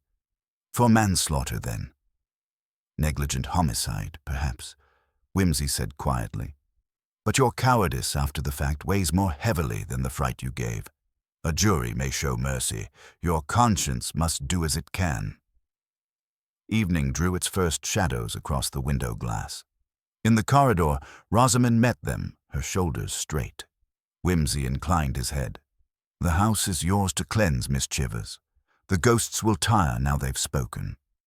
She watched Lockwood led away, then said to Whimsy, voice low yet steady, "And Percival. The coroner will censure forgery, not blood. He may earn a year's reflection to contemplate honest labor. Should you still wish friendship, meet him at the prison gate." She studied Whimsy's face, found no irony there, and nodded. As she turned down the hall, the first chime of 6 tolled from the stable clock, no longer quarreling, merely solemn. Parker exhaled. "We have our chain complete. Terror, weakness, flight, deception, all links forged by fear of truth." "Truth, Charles," Whimsy murmured, lifting his hat as though to an invisible jury, "is the most ruthless poison of all, yet administered promptly, it can also cure. Come, let us notify the coroner that his verdict has acquired an unexpected postscript, and then, if fortune is kind, dine upon something less indigestible than secrets." Bromley's kitchen supper, cold game pie, pickles, and a Stilton with the moral authority of a judge, ought to have laid the day's turmoil to rest. Yet Whimsy scarcely touched the food. He sat sideways to the table, legs stretched, eyes fixed on an imaginary point somewhere between the hanging copper pans and the ticking spice clock above the hearth. Parker recognized the look, a mind circling one last discrepancy like a terrier before the rat hole. "You are rehearsing something, Peter. Out with it." Whimsy's monosyllable was nearer a sigh than a word. "Sugar. Sugar. Strychnine is uncommonly bitter. One cannot cheat the tongue unless one disguises the dose. I should have asked earlier how Helen took her tonic. We know she opened the bottle but drank nothing, yet the chemist found strychnine in her stomach. It must have arrived by another coach in the caravan, possibly a sugar lump." Parker considered this. "Mrs. Tressilian prepared the tray. She swears she added only hot water." "So she said, but she also kept Helen's room stocked with fancy sugars, rose, violet, angelica, because Miss Larkspur liked the pretty colors. A single tinted cube, drilled and filled with solution, would pass inspection." The two men exchanged a glance heavy with unspoken premise. Mrs. Tressilian had served 3 generations of Turvanes. Her loyalty was legend, loyal enough, perhaps, to doctor a sweet when dynasty trembled. Parker pushed aside his plate. "Let's examine that still room." The still room crouched at the far end of the service wing, snug as a smuggler's den, shelved walls, copper-preserved pans, and a work table littered with glacé fruit-like gemstones spilled from a pirate chest. A single paraffin lamp glowed amber, breathing resinous perfume. Whimsy moved first to the sugar cabinet. Neat ranks of cut cubes occupied labeled boxes, but one slot gaped. Violet. He lifted another, rose, and slid a narrow blade into its heart. Granules fell clean, unmarred. Returning to the vacant compartment, he examined the felt lining. In the bottom corner, a few purple crystals glimmered, evidence of hurried spillage. "Rose for romance, violet for betrayal," he murmured. Parker's torch picked out a bowl in the scullery sink. Sticky violet residue clung to its side, and within the dregs lay a pipette sliced from a glass dropper, its tip cloudy. Whimsy sniffed. The odor stung like rancid almonds dulled beneath syrup. "Hydrocyanic. Masked by sugar," he said softly, "and a syringe would manage strychnine just as handily." Footsteps approached. Mrs. Tressilian appeared in the doorway, hands folded, eyes level. She did not feign surprise. That alone pricked Parker's nerves. "You have found my little laboratory, my lord. Jam and jellies, nothing more." "An admirable euphemism," Whimsy replied without rancor. "We are tallying sugars. How many violet cubes left the box yesterday?" Her gaze slid past him to the empty slot, lingered, and returned. "Miss Larkspur took 2 with afternoon tea. And none remained by evening. Odd." Clara swears only rose sugar sat on the tray when she delivered hot water. Mrs. Tressilian's silence thickened like cooling marmalade. Parker stepped in. "Madame, the autopsy reveals strychnine. If you tampered with sugar, you tampered with life. Consider your position before the coroner reconvenes." She sighed, a long exhalation that deflated her formidable stature. I would have spared the family scandal. Miss Larkspur threatened everything. Percival's future, her ladyship's health, Sir Giles's sanity. The girl was all nerves. A minute dose would quiet her, I thought. A servant learns apothecary tricks. Our forebears dosed laudanum freely enough. Whimsy raised a finger. "A minute dose, perhaps, but 2 cubes equals twice that. You miscalculated." I intended 1. I placed both on the saucer, certain she would drop only 1 into her cup. When Captain Lockwood arrived, I withdrew. The rest was providence. Had she drunk the tea quietly, no one need ever know. "But she did not drink," Whimsy said, "which means the strychnine reached her, otherwise." "Did you return after Clara left?" "No. I followed my routine, decanted linens, oversaw lamplighting. I never went back." Parker glanced at Whimsy. Someone else fetched the 2nd cube, a conspirator or a simple thief with a sweet tooth. Whimsy considered the shattered pipette. Or Miss Larkspur herself, feeling her heart falter, reached for a 2nd dose of the nerve cure she believed harmless. "Your error was introducing it at all, Tressilian. The family you served will salvage reputation at the cost of your liberty." The housekeeper straightened, spine stiff as starch. "If my fall steadies them, I go willingly." "Perhaps," Whimsy said, "but confession before inquest may lighten consequences. Come, Parker. Sergeant Vine waits." The path to the servants' hall took them past the back stairs. Voices drifted down, Clara's timorous soprano and Bromley's bass. A third, raw with desperation, intruded. Percival. Whimsy beckoned Parker to halt. "I must fetch my sugars," Percival was saying. "You don't understand. They prove nothing if she doesn't testify." Bromley answered, "Master Percy, the police have sealed the still room." Footfalls descended. Percival rounded the corner, clutching a linen sack. When he saw Whimsy, he lurched back, but Parker seized his arm. The sack spilled. Among bed linen tumbled the violet sugar tin, still gaping its empty mouth. "So you, too, raid the pantry," Whimsy observed. "One might think it a gold mine." Percival's bravado collapsed. "I only meant to hide it. Mother can't endure another scandal." "Another," Whimsy echoed. "So you knew Mrs. Tressilian's plan?" "She told me after Helen died," Percival said hoarsely. "She swore the dose was tiny. I begged her to burn the tin. She refused. It was evidence of her guilt, not mine. I tried to remove the temptation from the coroner's eyes." Parker shook his head. "Your fumbling seals it. Concealment implies complicity."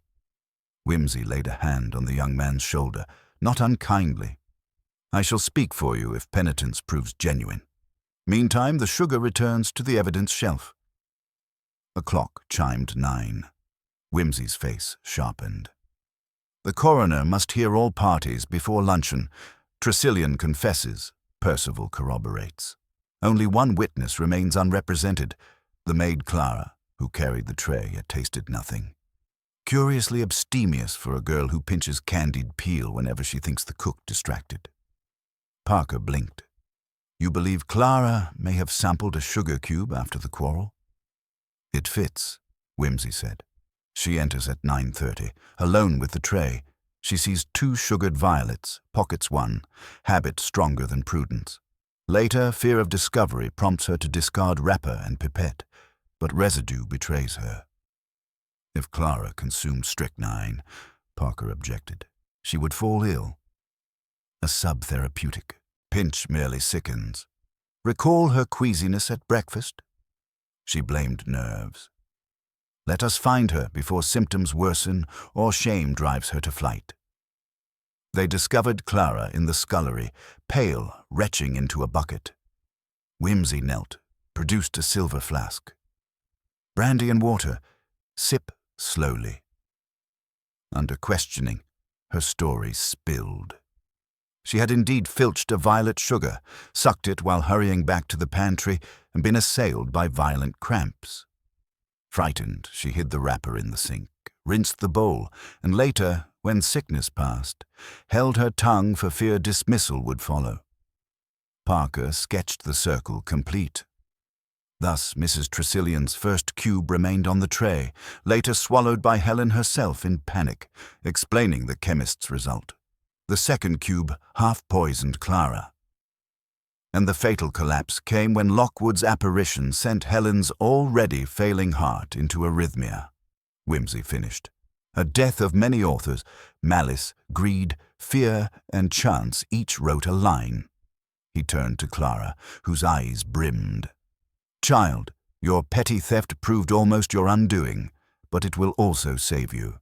Testimony of the sugar will soften judgment on Mrs. Tressilian and clarify the coroner's riddle. Speak truthfully, and you may yet keep your place." She nodded, tears dripping onto her apron. By 11, the great hall echoed with subdued bustle. Constables escorting Mrs. Tressilian, Percival accepting a formal caution, Clara conveying her statement under Bromley's paternal eye. Dr. Horder prepared the affidavit of toxicology. The coroner's clerk sharpened pencils with funerary zeal. Whimsy, standing at the foot of the staircase, watched the house reorder itself after confession, like masonry settling after an earth tremor. Parker joined him. "All threads to one knot at last, yet you look unsatisfied." "Merely reflective," Whimsy said. "Criminal historians discuss motive as though it were a single candle. Here we have a candelabrum, a branch for each passion. Remove one, light dims but does not die. I wonder which flame first warmed the air to combustion." Parker pocketed his notebook. "Philosophy aside, are we ready for the coroner?" "Almost. One more courtesy." Whimsy turned to Bromley, who waited discreetly by the oak screen. "Bromley, the house requires a new housekeeper. When matters settle, I recommend reinstating Miss Harkness, under strict conditions regarding footmen, of course." A ghost of a smile touched the butler's granite face. "Very good, my lord."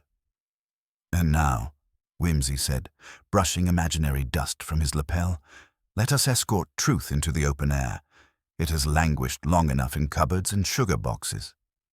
He glanced at Parker, eyes bright with a mixture of weariness and triumph. "Afterwards, I propose we take Lady Turvaine's car to the coast, find a little inn, and rediscover the innocent taste of plain white sugar in our tea. One must reacquaint oneself with innocence occasionally, or how else recognize its absence?" The coroner's makeshift court convened in the panelled dining room, the long table cleared of Dresden china to accommodate blotters and the black tin box of depositions. A faint drizzle silvered the tall windows, and the wet hush outside lent every cough and page turn a curious resonance, as though the house itself listened. Mr. Crouch, a wiry solicitor deputizing for the county coroner, opened proceedings at 11:30. His pince-nez, perfectly circular, flashed now and then like a heliograph as he noted each witness's name in a ledger thick enough to prop a cathedral door. First came Dr. Horder, adjusting his watch chain with the melancholy of a man forced to dissect professional pride before laymen. He described the post-mortem: enlarged heart, healed valvular scarring, traces of digitalis, minute strychnine, no cyanide. Crouch, precise as a goose quill, asked whether the poisons could independently have caused death. "Not in those quantities," Horder replied. "They may, however, have rendered the heart exquisitely susceptible to shock." His glance flicked toward Captain Lockwood, who sat flanked by constables, spine iron straight. Clara testified next, pale, knuckles white round her handkerchief, confessing her pilfered violet sugar. Crouch treated her kindly, yet each tremulous answer drove another nail into the lid of Mrs. Tressilian's composure. The housekeeper followed, voice firm but eyes dull, admitting she had adulterated the cube in a desperate bid to subdue Helen's nerves. When she spoke the word strychnine, a faint ripple passed through the room. Whimsy, leaning against the mantel, noted which heads turned sharply. Lady Turvane's did not. Percival gave his account. Forged registers, fear of exposure, rash attempt to conceal the sugar tin. Under Whimsy's dispassionate clarifications, he grew almost articulate, and by the time he finished, even Crouch seemed to recognize folly rather than villainy. Then Lockwood rose, saber-straight, and delivered his version: entry by secret stair, Helen's collapse, frantic flight to the station. His tone remained formal, but a fissure of remorse ran beneath each word.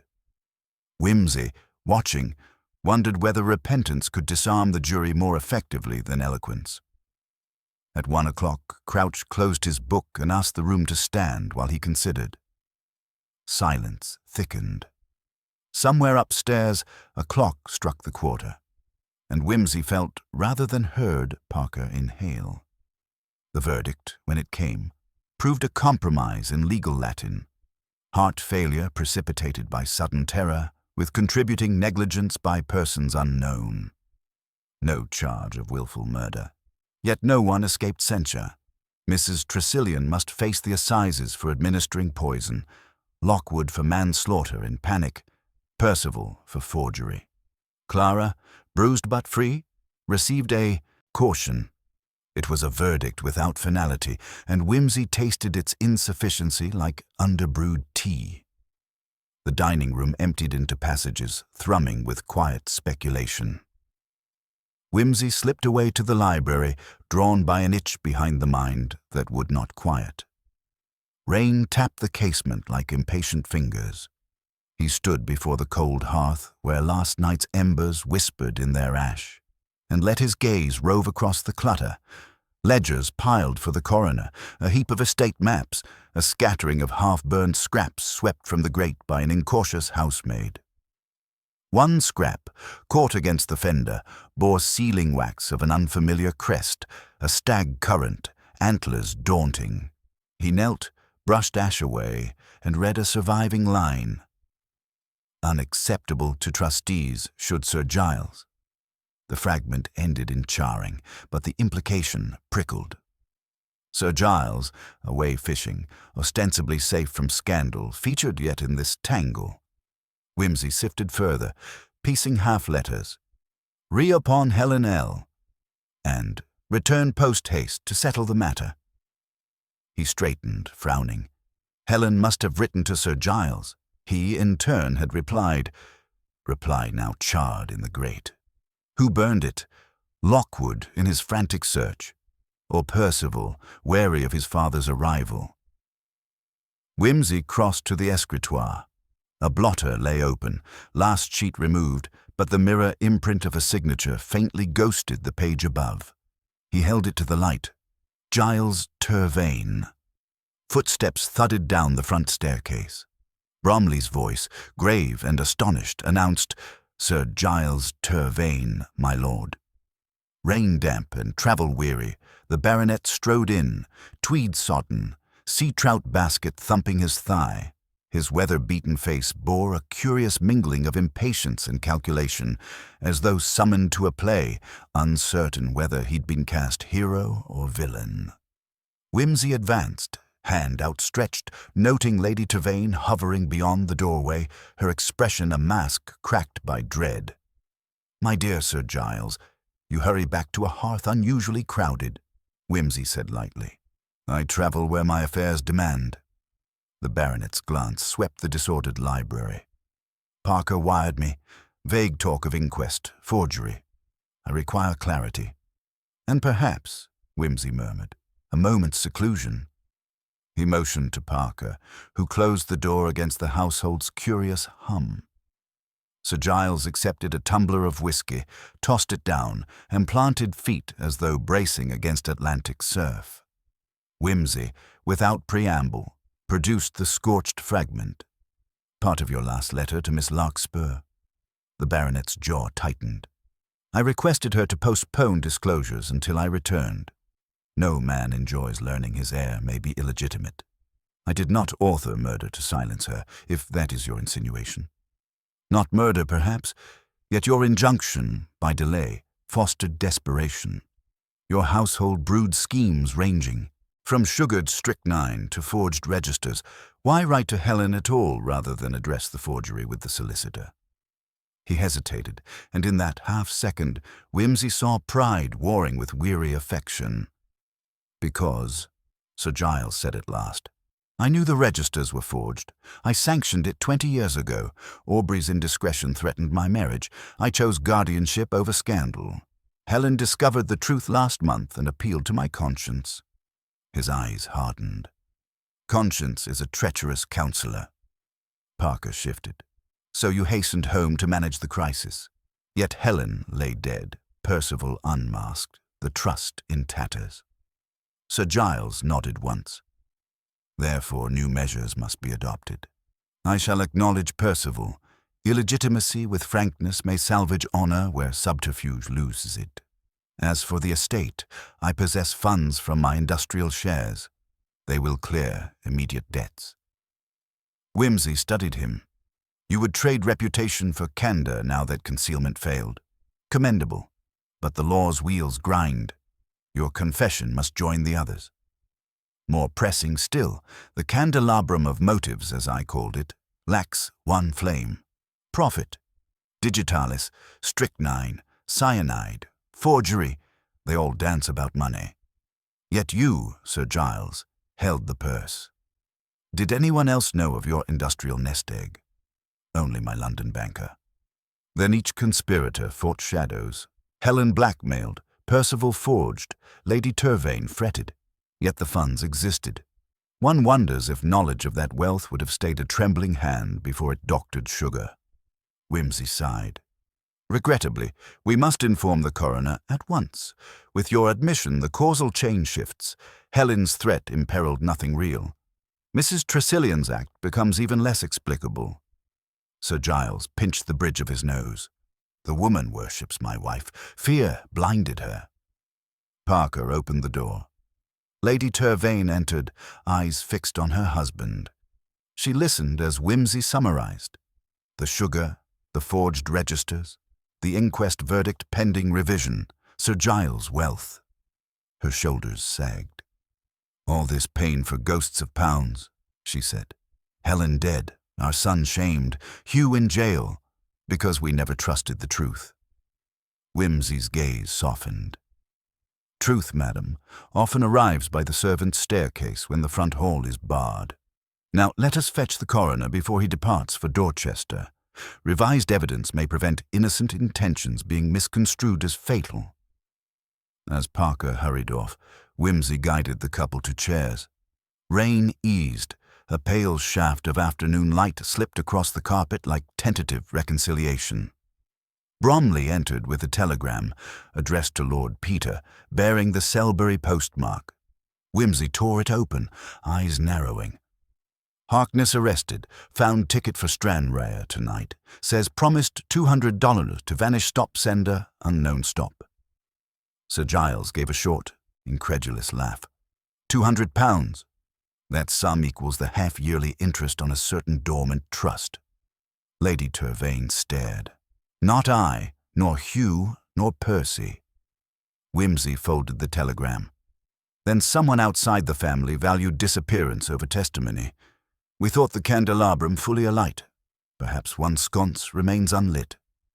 He paced to the window, watched the clouds parting over the wet lawns. Who benefits if evidence scatters? Who retains motive once Percival's claim collapses? Follow the money, they say. Yet when money is universal, follow instead the fear. Fear of scandal, of exposure. Helen's letters menaced not only Percival's legitimacy, but Aubrey's memory. He faced them abruptly. Who cherished that memory so passionately she sealed cyanide in a bottle, yet lacked courage to employ it? Who wept for Aubrey, preserved his portrait, and raised his natural son as guest but not heir? Lady Turvane's gloved hand rose to her mouth. You cannot mean... Devotion writes curious verses, madam. Mrs. Tressilian served you faithfully, but her loyalty first belonged to Captain Aubrey, whom she nursed through fevers and worshipped in silence. To protect his son Percival and his son Hugh, she meddled. When she learned Sir Giles intended public confession, she panicked again, bribed Harkness to disappear. The pattern is hers. Sir Giles' face creased in stunned recognition. God forgive me. I never suspected. Let us pray the coroner forgives partial truths, Whimsy said. We must recall him. The inquest cannot close while one filament still smoulders. He strode to the bell pull, gave it a decisive tug. Somewhere a gong sounded, echoing through passage and pantry like a tocsin. In the hush that followed, Bromley's step approached, brisk, expectant, with Sergeant Vine at his side. Whimsy addressed the butler gently. Bromley, Mrs. Tressilian is to be detained under closer watch, and if you please, send for Mr. Crouch at once. We have an amendment of considerable consequence. The butler inclined his head with the grave courtesy of a man who has escorted centuries of secrets from chamber to grave. As he departed, Whimsy turned back to the Turvanes. Steel yourselves. When a story rewrites itself midway, the final chapter rarely resembles the one we rehearsed. Lady Turvane rose, grasped her husband's hand. Let it be the truth, then, however bitter. Outside, the rain ceased entirely, leaving the air washed and trembling. Whimsy listened to the muted stir of the household, the running feet, the subdued exclamations, and felt the machinery of justice shift into a new gear, heavier but surer. In his pocket, the scorched fragment rasped against the telegram, 2 scraps of paper, flimsy yet weighty enough to tilt destinies. He smiled without mirth. Paper, he murmured, is the cheapest weapon in England. Costs a farthing, topples, dynasties. Parker returned with Crouch in tow, inkstand tucked under one arm like a captured banner. Whimsy's smile sharpened. Come in, Mr. Crouch. The corpse, alas, cannot speak again, but the living have found courage to correct their testimony. Mr. Crouch returned half indignant, half relieved. He had been halfway to the dog-cart and a late luncheon at the Red Lion. Yet the brisk certainty in Whimsy's summons melted irritation to curiosity. They reconvened in the library, whose curtains still sighed in the damp breeze. The room smelled of wet tweed, ink, and something subtler, perhaps expectation itself.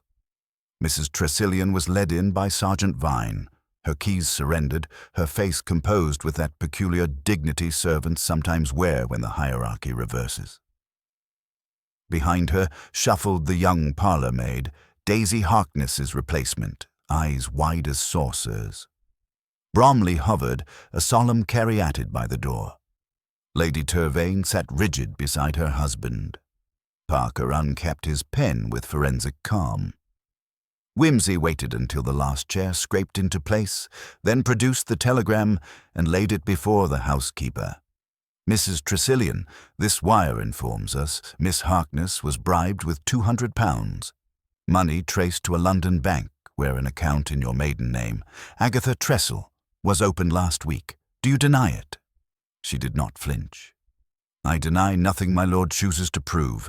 I have served this family 50 years. If a small deception can spare them, I undertake it. Crouch's pince-nez glittered. Spare them from what, madam? From the spectacle you witnessed this morning, she replied steadily. From the newspapers that fatten on broken pedigrees. Sir Giles shifted.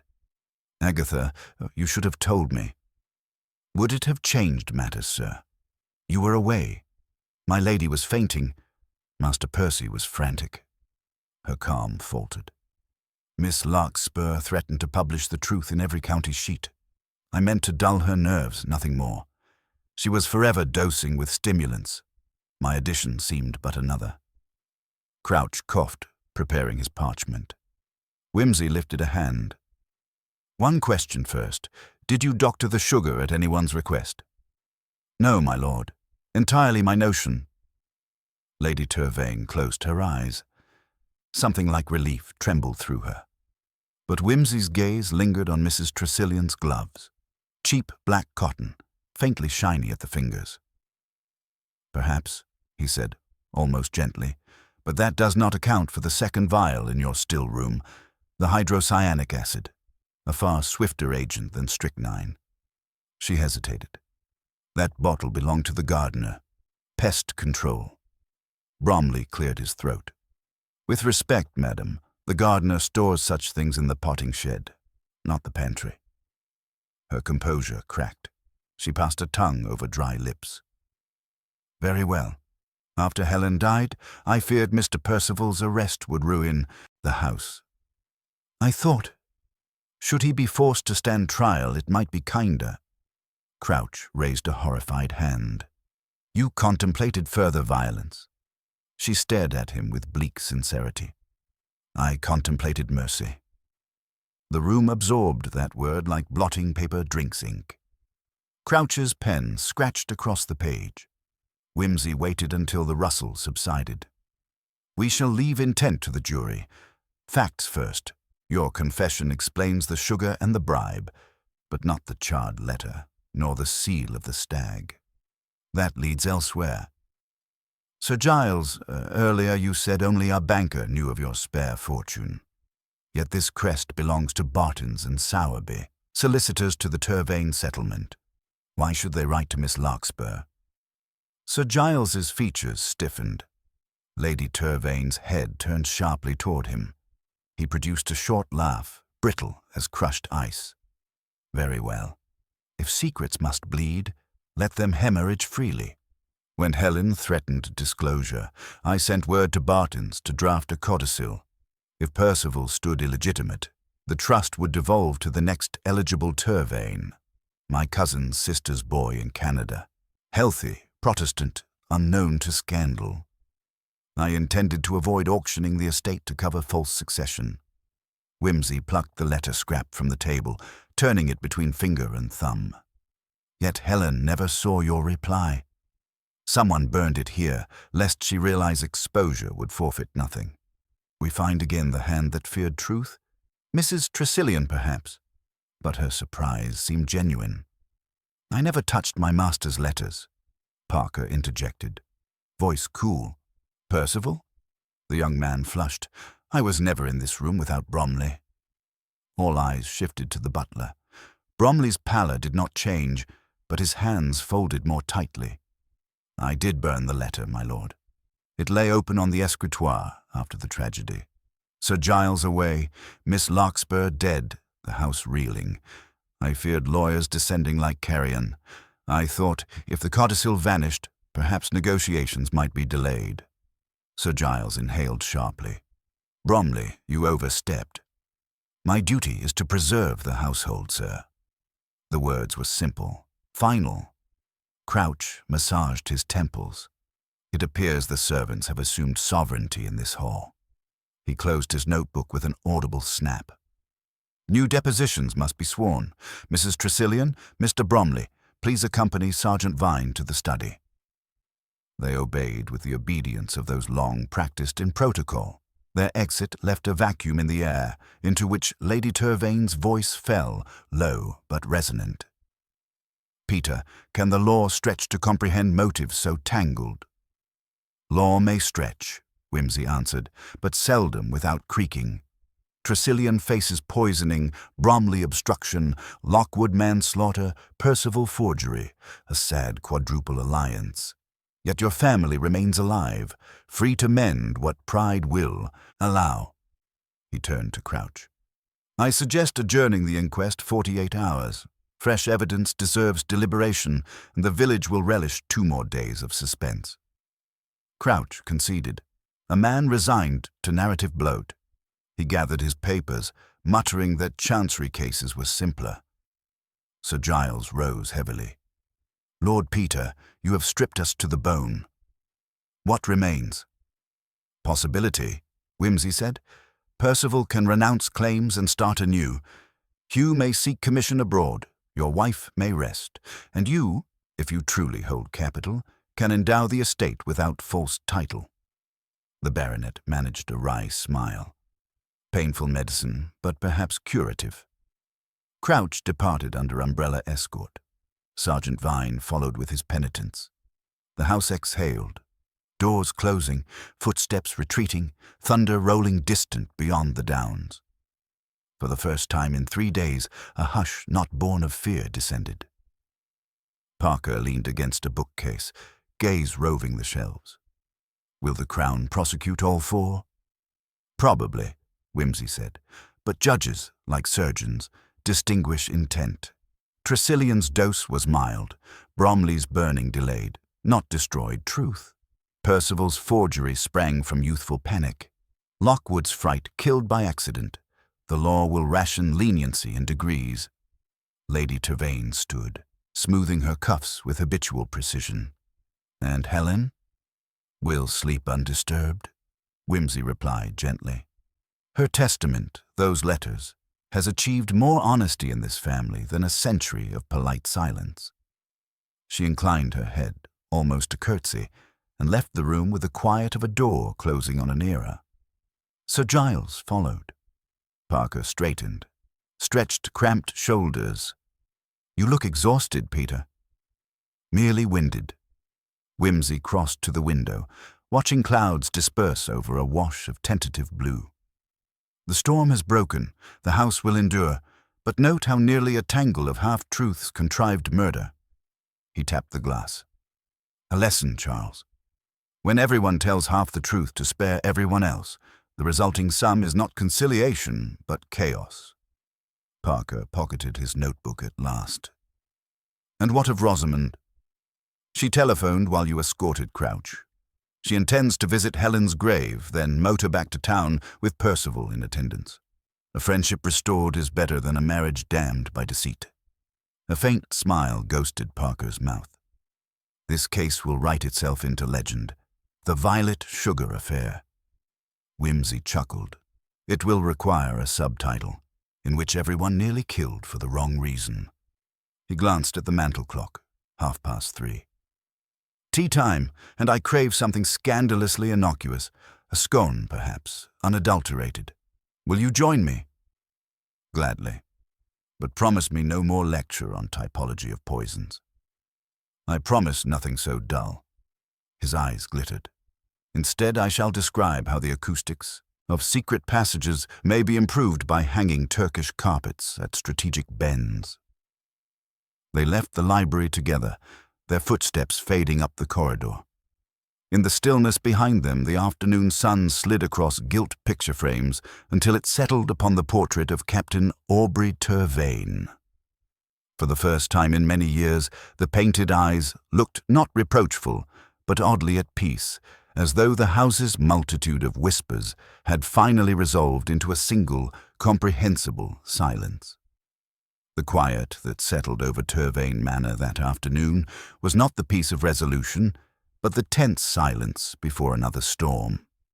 Lord Peter Whimsy and Parker returned to the library, where the light had mellowed into a golden haze, streaking through the high windows and pooling across scattered papers. The room still bore the faint scent of damp wool and old leather, but beneath it lingered something less tangible, a sense that the household's fragile equilibrium was on the cusp of rupture or repair. Whimsy settled into an armchair, fingers steepled beneath his chin, eyes narrowing in thoughtful appraisal. Parker, having placed the kettle on the stove, stood beside the window watching the gardens glisten under the reluctant sun. Peter, what do you make of Bromley's confession? It feels as if the servants' loyalties have rewritten the entire script. Whimsy gave a dry chuckle. Ah, Charles, loyalty is the oldest and most complicated currency in any household. Bromley's act was one of preservation, misguided though it may be. He believed delaying truth might prevent catastrophe, yet, ironically, it cast a longer shadow over all. Parker poured the boiling water into a teapot, the steam curling upward like ghostly tendrils. And Mrs. Tressilian, her admission about the cyanide, that she contemplated mercy? It chills the heart. What kind of mercy poisons another? A mercy born of desperation, Whimsy mused. She loved this family, perhaps more than was prudent, and feared its destruction more than a single life. Her poison was not malevolence, but panic. Yet the law sees only the act, not the heart behind it. They sipped their tea in companionable silence, the clock ticking steadily, a metronome to the day's unraveling. Outside, a light breeze ruffled the curtains, and Whimsy's gaze drifted to the portrait of Captain Aubrey Turvane hanging above the mantelpiece. His memory haunts this place, Whimsy said softly. More than one life has been twisted around his shadow. Parker nodded. Including Percival's, a boy caught in the crossfire of secrets long buried. Whimsy's fingers absently traced the rim of his teacup. And the telegram about Daisy Harkness, the promised £200 paid to disappear, clearly a bribe. But who paid it? Mrs. Tressilian admits to bribing her, but that money must have come from somewhere. A London banker, Sir Giles said. His industrial shares. Parker's brow furrowed. Money to solve problems, but the source seems distant, disconnected. Money distant, yes, but the motive close, Whimsy said. I suspect someone in this house wanted Harkness out of the way before she could talk. £200 is no small sum for a maid. They were interrupted by a gentle rap at the door. Bromley entered, hands folded before him, face composed but eyes shadowed. My lord, if I may speak freely. By all means, Bromley. Whimsy gestured toward a seat. The butler's voice was low but steady. I regret the chaos my actions have contributed to. Burning that letter was foolish, a desperate act to protect the family's reputation. Yet there is more you should know. Whimsy's interest sharpened. Go on. The codicil was not the only document I destroyed, Bromley admitted. There was also a second letter, written in haste by Miss Larkspur, addressed to her solicitor, detailing concerns about forged trust papers and mentioning a meeting with a certain Mr. Harkness. Parker exchanged a glance with Whimsy. Daisy's father? Yes, the very same, Bromley replied. Helen was suspicious of his involvement. I feared his arrival would bring scandal and further investigation. I acted to delay that, though I now see how futile it was. Whimsy rose, moving to the escritoire where the scorched letter lay. Then Daisy's disappearance was more than a bribe. It was a calculated removal to silence a potential witness, and possibly to prevent her from implicating her own father, Bromley said quietly. The room seemed to darken momentarily with the weight of Bromley's revelation. Lady Turvane entered without ceremony, her composure regained but eyes aflame with quiet determination.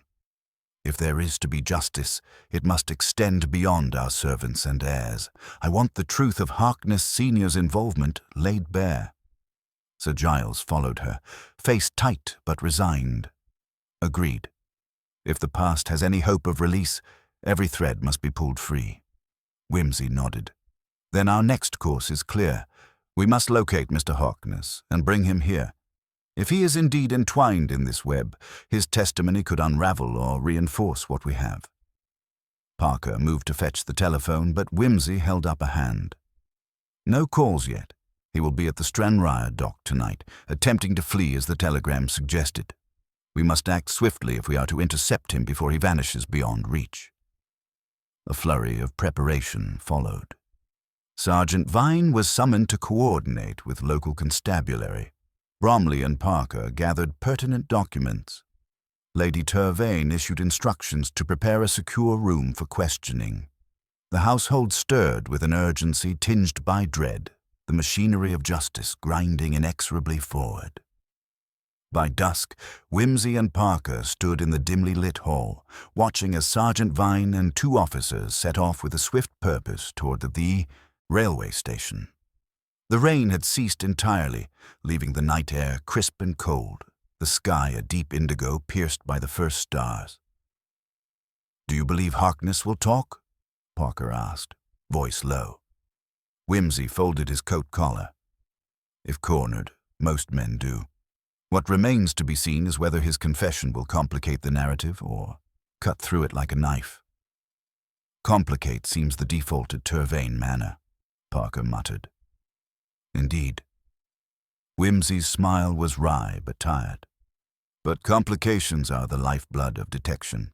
Without them, there is no mystery to solve. As the officers disappeared into the fog distance, Whimsy turned back into the house, the familiar creak of the floorboards underfoot grounding him. He paused before the portrait of Captain Aubrey once more, considering the man whose legacy had poisoned so many lives. Tomorrow, Whimsy whispered to the empty room, we will learn if truth is stronger than loyalty, or if loyalty's shadows will continue to fall long after the last candle burns. With that, he ascended the grand staircase, the echo of his footsteps mingling with the restless murmurs of a household holding its breath for the next revelation. The drawing room was dimly lit, the heavy velvet curtains drawn against the creeping twilight. A small fire flickered in the grate, casting restless shadows that danced upon the walls like restless spectres of the past. Lord Peter Whimsy stood near the hearth, fingers steepled as his eyes swept the assembled company. Sir Giles Turvane sat rigid in his accustomed armchair, Lady Turvane's pale hands clenched tightly in her lap. Bromley, Mrs. Tressilian, and Percival stood in a cluster by the window. Parker stood slightly apart, his usual impassive countenance tempered by the tension of the hour. "Ladies and gentlemen," Whimsy began, his tone arch yet grave, "we have witnessed a most regrettable sequence of events, born not of supernatural malevolence, but human frailty, fear, and misplaced loyalty. The truth is a thorny thing, but no less necessary for its discomfort." He turned to Bromley first. "You, my dear Bromley, committed what the law would deem an obstruction, burning the letter bearing the Turvane crest, attempting to delay the revelation of Sir Giles's codicil. Yet your actions, misguided as they were, sprung from a devotion to this household and a desperate hope to protect it from ruin." Bromley inclined his head. "I meant only to preserve the family's dignity. And in doing so," Whimsy continued, "you unwittingly deepened the shadows into which others fell." His gaze shifted to Mrs. Tressilian. "Your mercy poisoned Helen, true, but with what motive? Fear for your family's name, a desire to prevent scandal, not a cold desire for death." Her eyes filled with quiet tears. "I could not bear to see this house broken by scandal." Sir Giles' voice was bitter. "And what of my cousin's boy, in Canada? The next eligible Turvane? The truth that Helen sought to reveal would have undone my plans. Yet the codicil I instructed to be drafted was a practical safeguard, not a scheme of deceit." "Practical, yes," Whimsy agreed, "but a spark to ignite the tinder. And what of young Percival?" The boy shifted uncomfortably. "I forged the signature on the codicil draft. I was frightened, foolish. I thought I could save the family from scandal, not knowing the price it would cost Helen." "And the telegram, the disappearance of Daisy Harkness?" Parker prompted gently. Whimsy's eyes twinkled with a touch of sardonic amusement. "Ah, here lies the knot unpicked. Daisy was bribed, yes, but not merely to vanish. Her father, Mr. Harkness, was involved in a complicated web of debts and threats. Helen discovered his role in forging documents to gain a portion of the Turvane estate illicitly. The letter she wrote before her death, now recovered, made this clear. The bribe was an attempt to silence her maid before she could speak." There was a collective intake of breath. Mr. Harkness's attempted flight was no mere coincidence. The local constabulary apprehended him at the dock, where he confessed under questioning. Whimsy nodded toward Sergeant Vine, who stood unobtrusively near the door. "Thus," Whimsy concluded, "we find a tragic sequence of human errors and desperate measures. Helen's death was not murder, but the unfortunate result of a sudden fright induced by Percival's terrified confrontation. Mrs. Tressilian's poison was mild, intended as a sleeping draught, and Bromley's destruction of letters delayed justice rather than perverting it." He paused, his expression softening. "In the end, It was the tangled web of secrets and half-truths that led to tragedy. Not malice, but fear and a misguided desire to protect what little remained. Sir Giles looked downcast, but Lady Tervain reached for his hand, a silent balm to their fractured bond. Whimsy lit a cigarette, the smoke curling lazily upward. "I dare say," he said with his habitual dry wit, "it is a cautionary tale. The most poisonous thing in a household is not always what is slipped into the sugar bowl, but the secrets one keeps locked away behind polite smiles." He glanced around at the gathered faces, then bowed his head slightly. "May this household find peace in truth, however late it arrives." As the company dispersed quietly, Whimsy lingered by the window, watching the stars emerge in the clear night sky. Parker joined him, offering a rare, small smile. "Another mystery laid to rest, Peter." "Indeed, Charles, and a reminder that even in the darkest shadows, reason and compassion remain the finest lamps to guide us home."